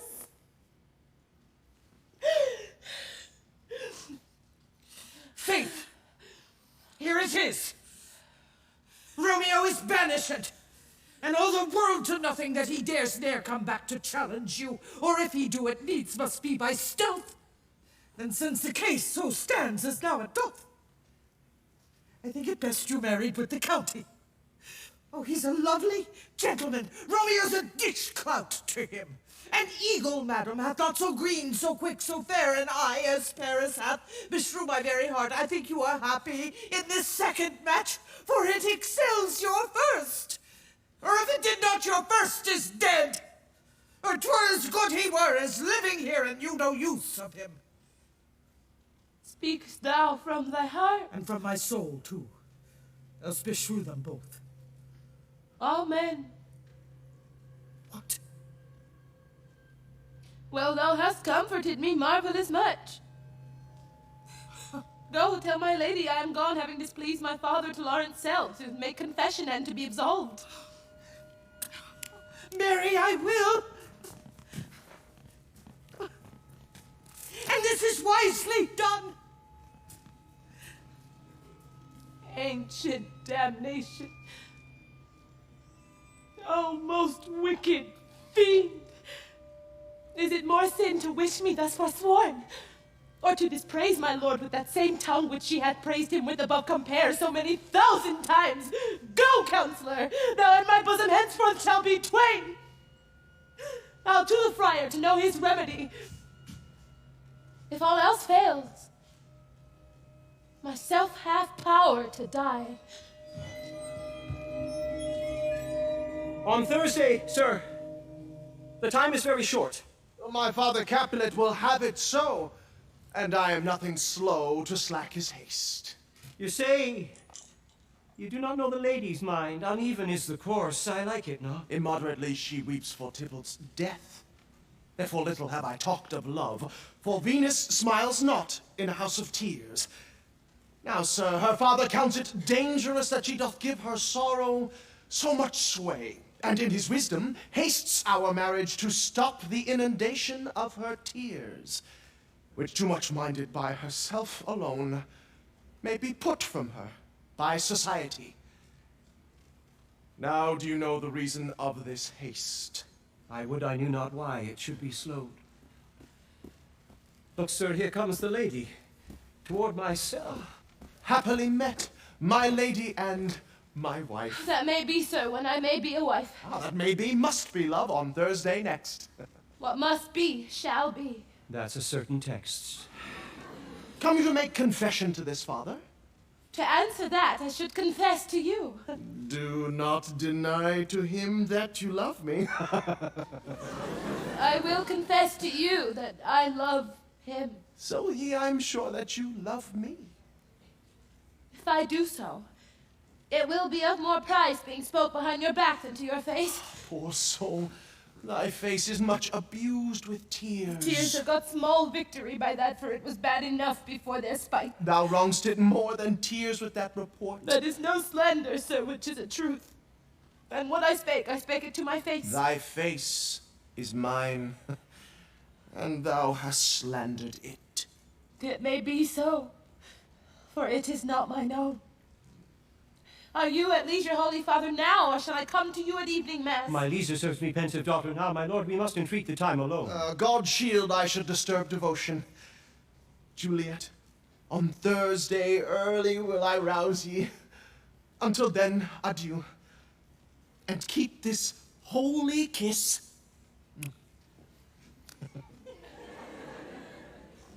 Oh, shut the door. And when thou hast done so, come weep with me past hope, past cure, past help. Oh, Juliet, I already know thy grief. It strains me past the compass of my wits. I hear thou must, and nothing may prorogue it, on Thursday next be married to this county. Tell me not, friar, that thou hearest of this, unless thou tell me how I may prevent it. If in thy wisdom thou canst give no help, do thou but call my resolution wise, and with this knife I'll help it presently. God join my heart in Romeo, thou our hands.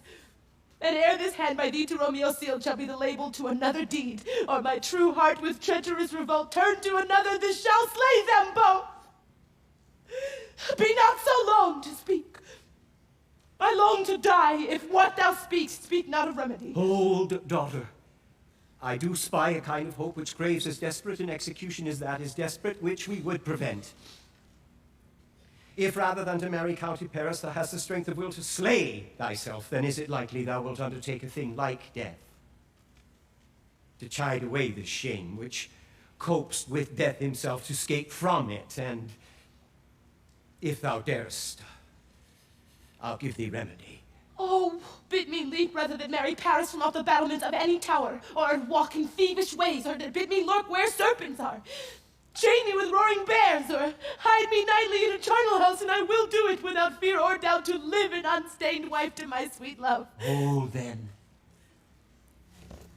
go home. Be merry. Give consent to marry Paris. Wednesday is tomorrow. Tomorrow night, look that thou lie alone. Let not the nurse lie with thee in thy chamber. And take thou this vial, being then in bed, and this distilled liquor drink thou of, when presently through all thy veins shall run a cold and drowsy humor. For no pulse shall keep its native progress, but surcease, no warmth, no breath shall testify thou livest. And in this borrowed likeness of shrunk death, thou shalt continue 42 hours, and then awake as from a pleasant sleep. Now, when the bridegroom in the morning comes to rouse thee from thy bed, there art thou dead. And as the manner of our country is in thy best robes uncovered on the bier, thou shalt be borne to that same ancient vault where all the kindred of the Capulets lie. In the meantime, 'gainst thou shalt awake, shall Romeo by my letters know our drift, and hither shall he come. And he and I will watch thy waking, and that very night shall Romeo bear thee hence to Mantua. And this shall free thee from this present shame, if no inconstant toy, nor womanish fear abate. thy valor in the acting it. Give me, tell not me of fear. Hold, get you gone.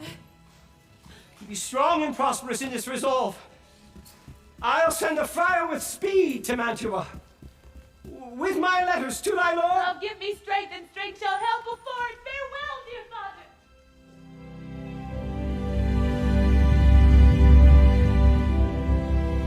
What?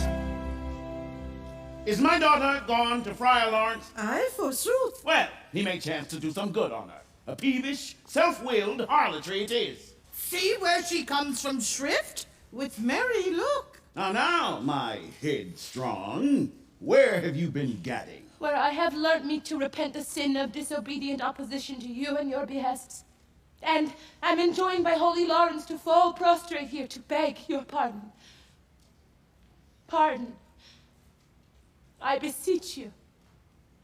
Henceforward I am ever ruled by you. Send for the county, go tell him of this. I'll have this knot knit up tomorrow morning. I met the youthful lord at Lawrence cell, and gave him what becometh love I might, not stepping o'er the bounds of modesty. Why, I'm glad on't. It is well. Stand up.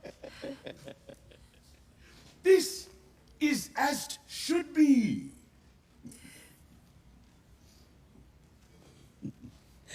Nurse, will you go with me into my closet to help me sort such needful ornaments as you think fit to furnish me tomorrow? No. Not till Thursday. There is time enough. Go, nurse, go with her. We'll to church tomorrow. We shall be short in our provision. 'Tis now near night. Tush! I will stir about, and all things shall be well. I warn thee, wife. Go thou to Juliet. Help to deck up her. I'll not to bed tonight. Let me alone. I'll play the housewife. For this once. What ho! They're on forth.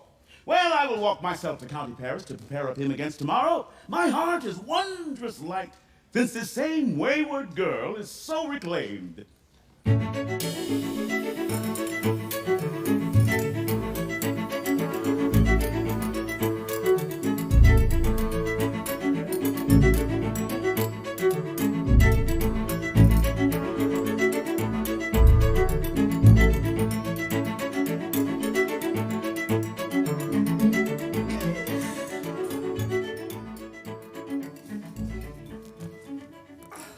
Aye, those attires are best. But gentle nurse, I pray thee leave me to myself tonight. What? Are you busy, ho? Need you my help? No, madam. We have culled such necessaries as are behoveful for our state tomorrow.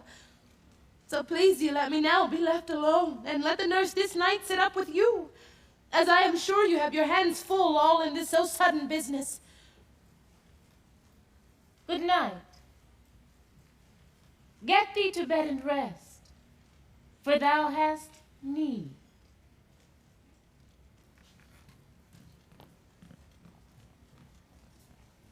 Farewell.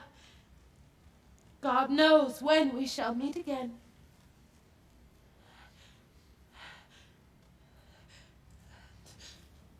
I have a faint cold fear thrills through my veins that almost freezes up the heat of life.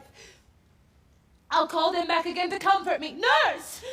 Oh, what should she do here? My dismal scene I needs must act alone.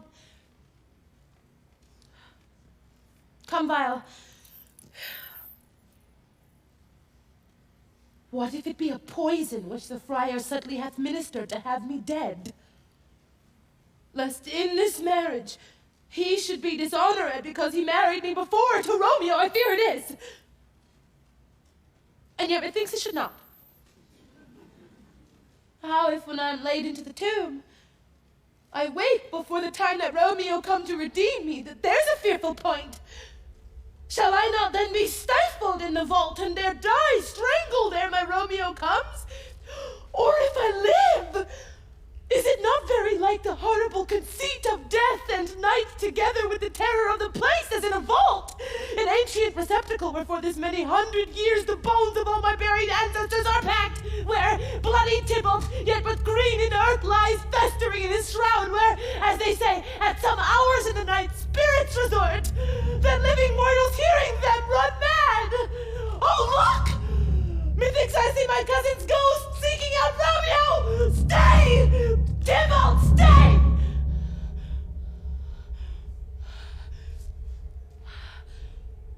Romeo. Romeo. Romeo, here's drink. I drink to thee.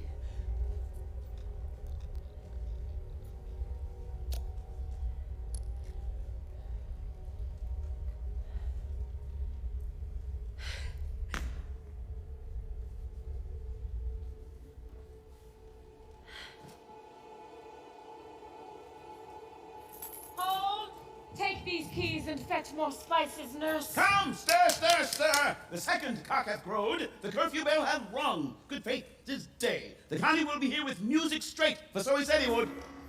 I hear him near! Nurse! Wife! What ho? What? Nurse, I say! Go wake Juliet, go and trim her up. I'll go and chat with Paris. Hi, make haste, make haste! The bridegroom, he has come already. Make haste, I say. Mistress! What mistress? Juliet! My lamb? Why, lady? Fie, you slug-a-bed. Why, love, I say! Madam!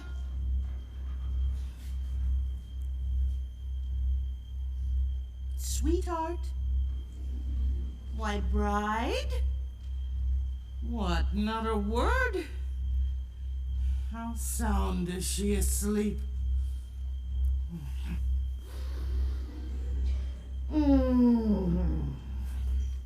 I must needs wake her. Madam, madam, madam. What, dressed and in your clothes and down again? I must needs wake you. Lady?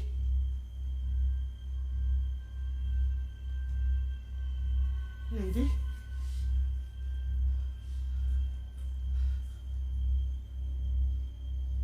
Lady?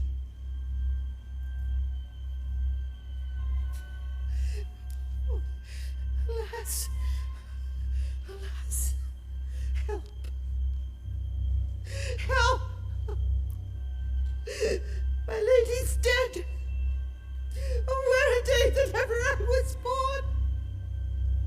Salva vita! Oh, my lord, my lady! What noise is here? Oh, lamentable day! What is the matter? Oh, look! Look! How heavy day!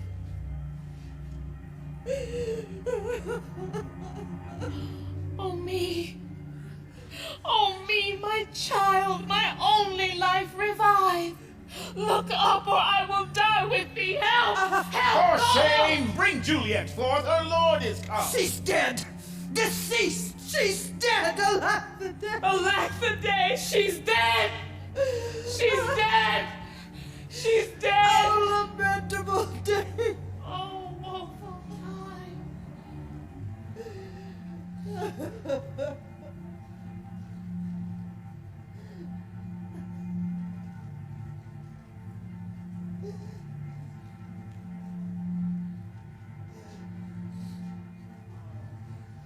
Death, that has ta'en her hence to make me wail, ties up my tongue and will not let me speak.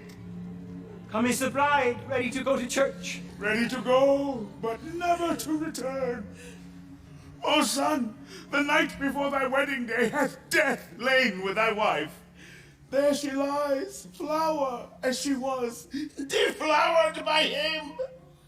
Death is my son-in-law. Death is my heir.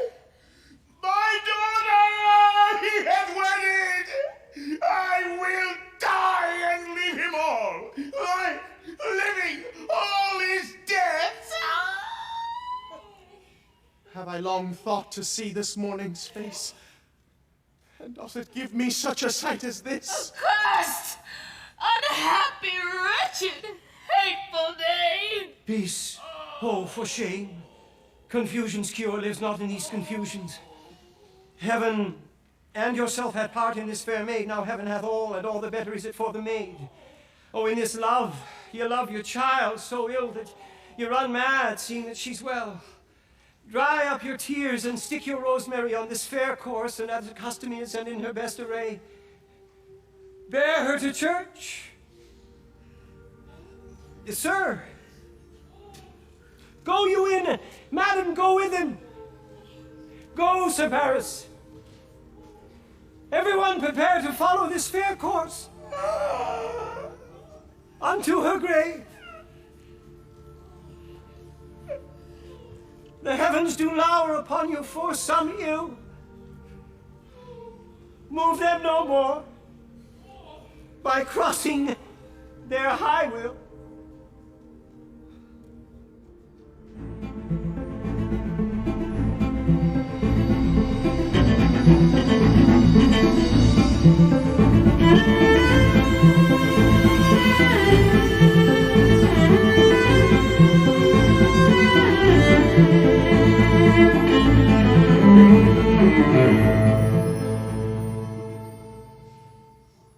If I may trust the flattering truth of sleep, my dreams presage some joyful news at hand.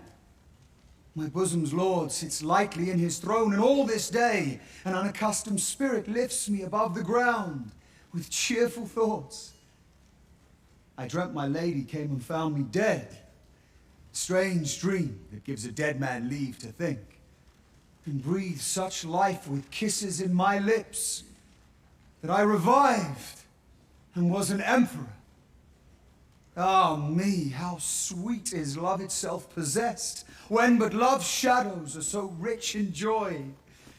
News from Verona. How now, Balthazar? Dost thou not bring me letters from the friar? How doth my lady? Is my father well? How doth my Juliet? That I ask again, for nothing can be ill if she be well. Then she is well, and nothing can be ill. Her body sleeps in Capel's monument, and her immortal part with angels lives. I saw her laid low in her kindred's vault, and presently took post to tell it you pardon me for bringing these ill news, since you did leave it from my office, sir. Is it e'en so?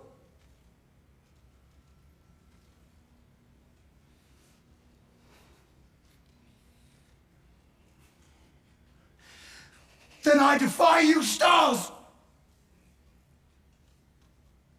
Thou knowest my lodging, get me ink and paper and hire post horses. I will hence tonight. I do beseech you, sir, have patience. Your looks are pale and wild, and to import some misadventure. Tush, thou art deceived. Leave me, and do the thing I bid thee do. Hast thou no letters to me from the friar? No, my good lord. No matter, get thee gone and hire those horses. I'll be with thee straight. Well, Juliet, I will lie with thee tonight. Let's see for means. O mischief, thou art swift to enter in the thoughts of desperate men.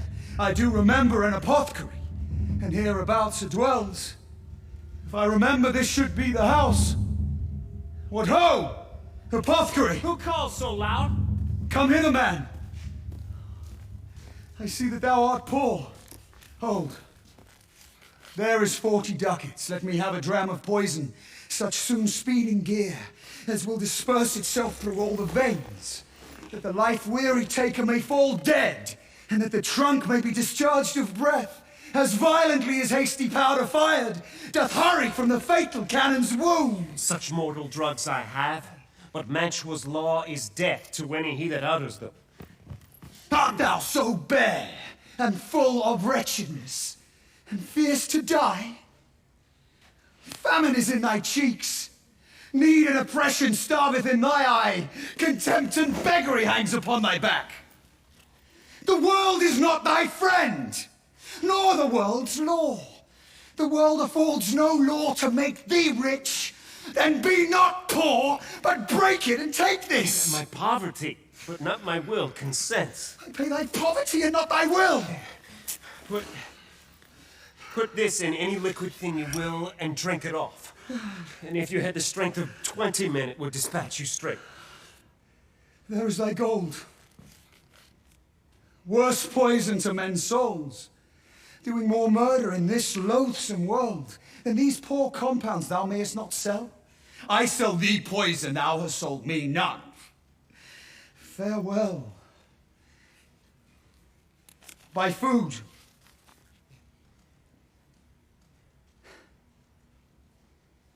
And get thyself in flesh. Come, cordial and not poison. Go with me to Juliet's grave, for there must I use thee. Holy Franciscan Friar! Brother! Oh! This same should be the voice of Friar John, welcome from Mantua. What says Romeo? Or, if his mind be writ, give me his letter. Going to find a barefoot brother out, one of our order to associate me, here in the city, visiting the sick, and finding him. The searchers of the town, suspecting that we both were in a house where the infectious pestilence did reign, sealed up the doors and would not let us forth, so that my speed to Mantua there was stayed. Who bear my letter then to Romeo? Oh, I could not send it, here it is again, nor get a messenger to bring it thee, so fearful were they of infection. Unhappy fortune. The letter was not nice, but full of charge of dear import, and the neglecting it may do much danger. Friar John, go hence. Get me an iron crow. Bring it straight unto myself. Brother, I will go and bring it thee. Now must I to the monument alone. Within this 3 hours will fair Juliet wake. She'll beshrew me much that Romeo hath had no notice of these accidents, but I'll ride again to Mantua, keep her at my cell, till Romeo come. Poor living corpse, closed in a dead man's tomb.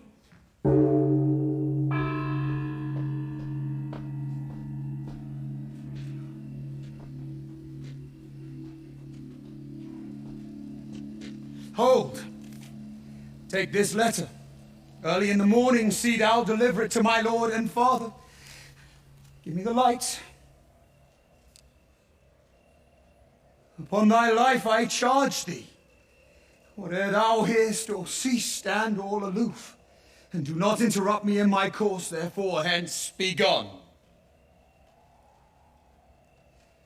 But if thou jealous dost return to pry, in what I further shall intend to do, by heaven I will tear thee joint by joint, and strew this hungry churchyard with thy limbs.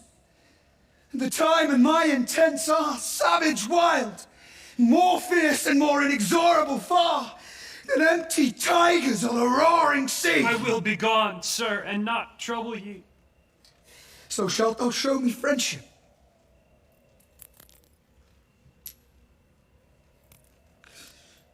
Take thou that. Live and be prosperous, and farewell, good fellow.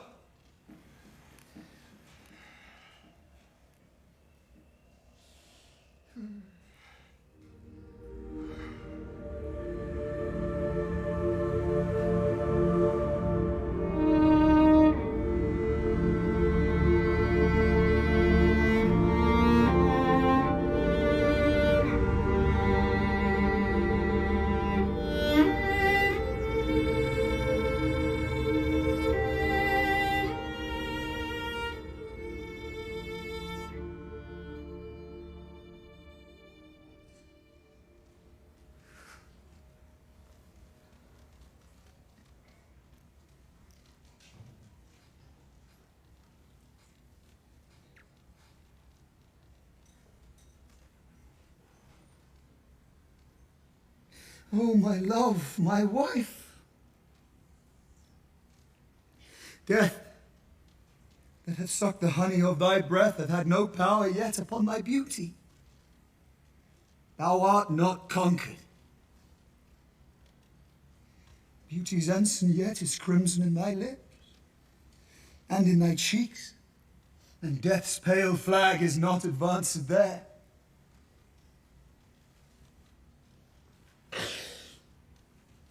Ah, dear Juliet, why art thou yet so fair?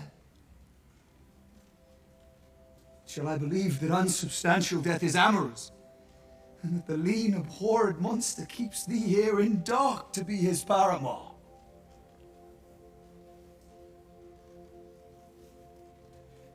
For fear of that, I still will stay with thee, and never from this palace of dim night depart again. Here will I remain, with worms that are thy chambermaids. Oh, here will I set up my everlasting rest, and shake the yoke of inauspicious stars from this world-wearied flesh.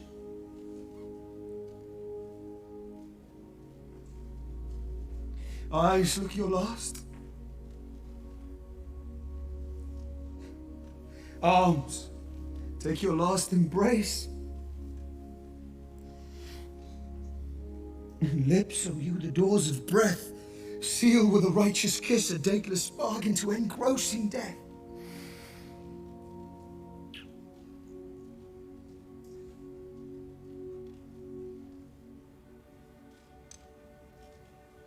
Come, bitter conduct.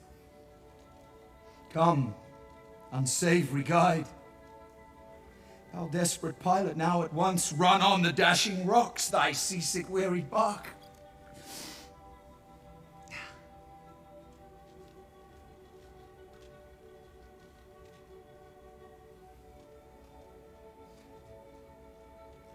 Here's to my love.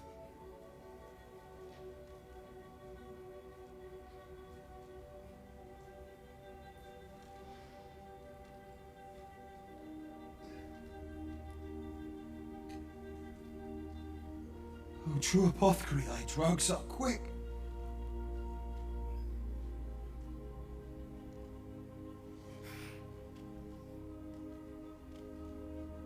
Thus, with a kiss, I die.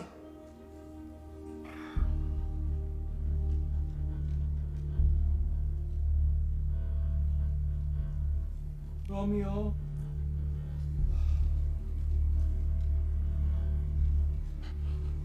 Romeo. Oh, pale. Ah, what an unkind hour is guilty of this lamentable chance. Ah, the lady stirs.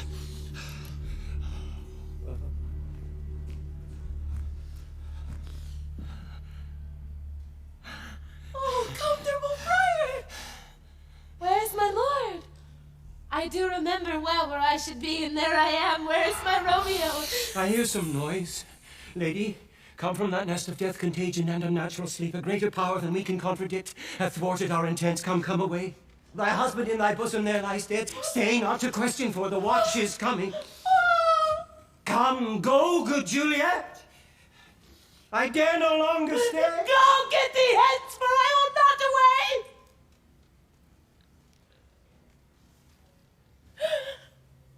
What's here, a cup closed in my true love's hand? Poison, I see, hath been his timeless end. Oh, true. Drunk all and left no friendly drop to help me after.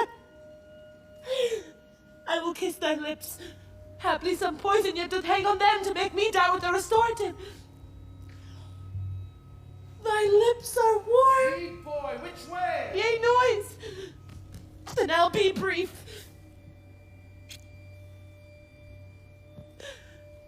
Oh, happy dagger, this is thy sheath. There rest and let me die.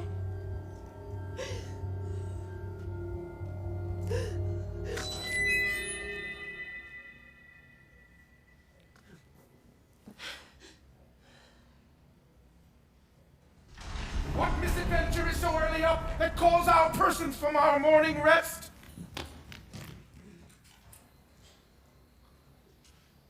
Bring forth the parties of suspicion. I am the greatest able to do least. Romeo there dead was husband to that Juliet. And she there dead, that Romeo's faithful wife. I married them. And their stolen marriage day was Tybalt's doomsday, whose untimely death banished the new-made bridegroom from this city, for whom, and not for Tybalt, Juliet pined.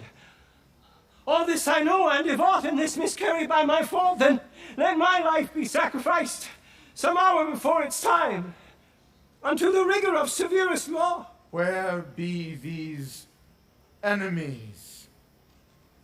Capulet, Montague, see what a scourge is laid upon your hate, that heaven finds means to kill your joys with love. Oh, Brother Montague, give me thy hand. This is my daughter's jointure, for no more can I demand. But I can give thee more.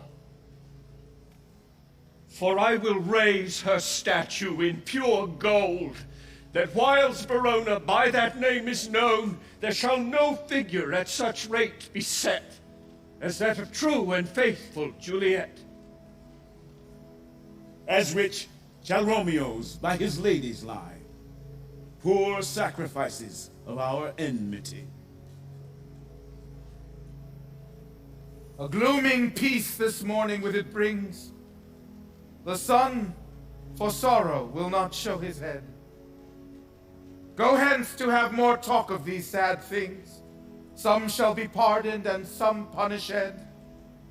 For never was a story of more woe than this of Juliet and her Romeo.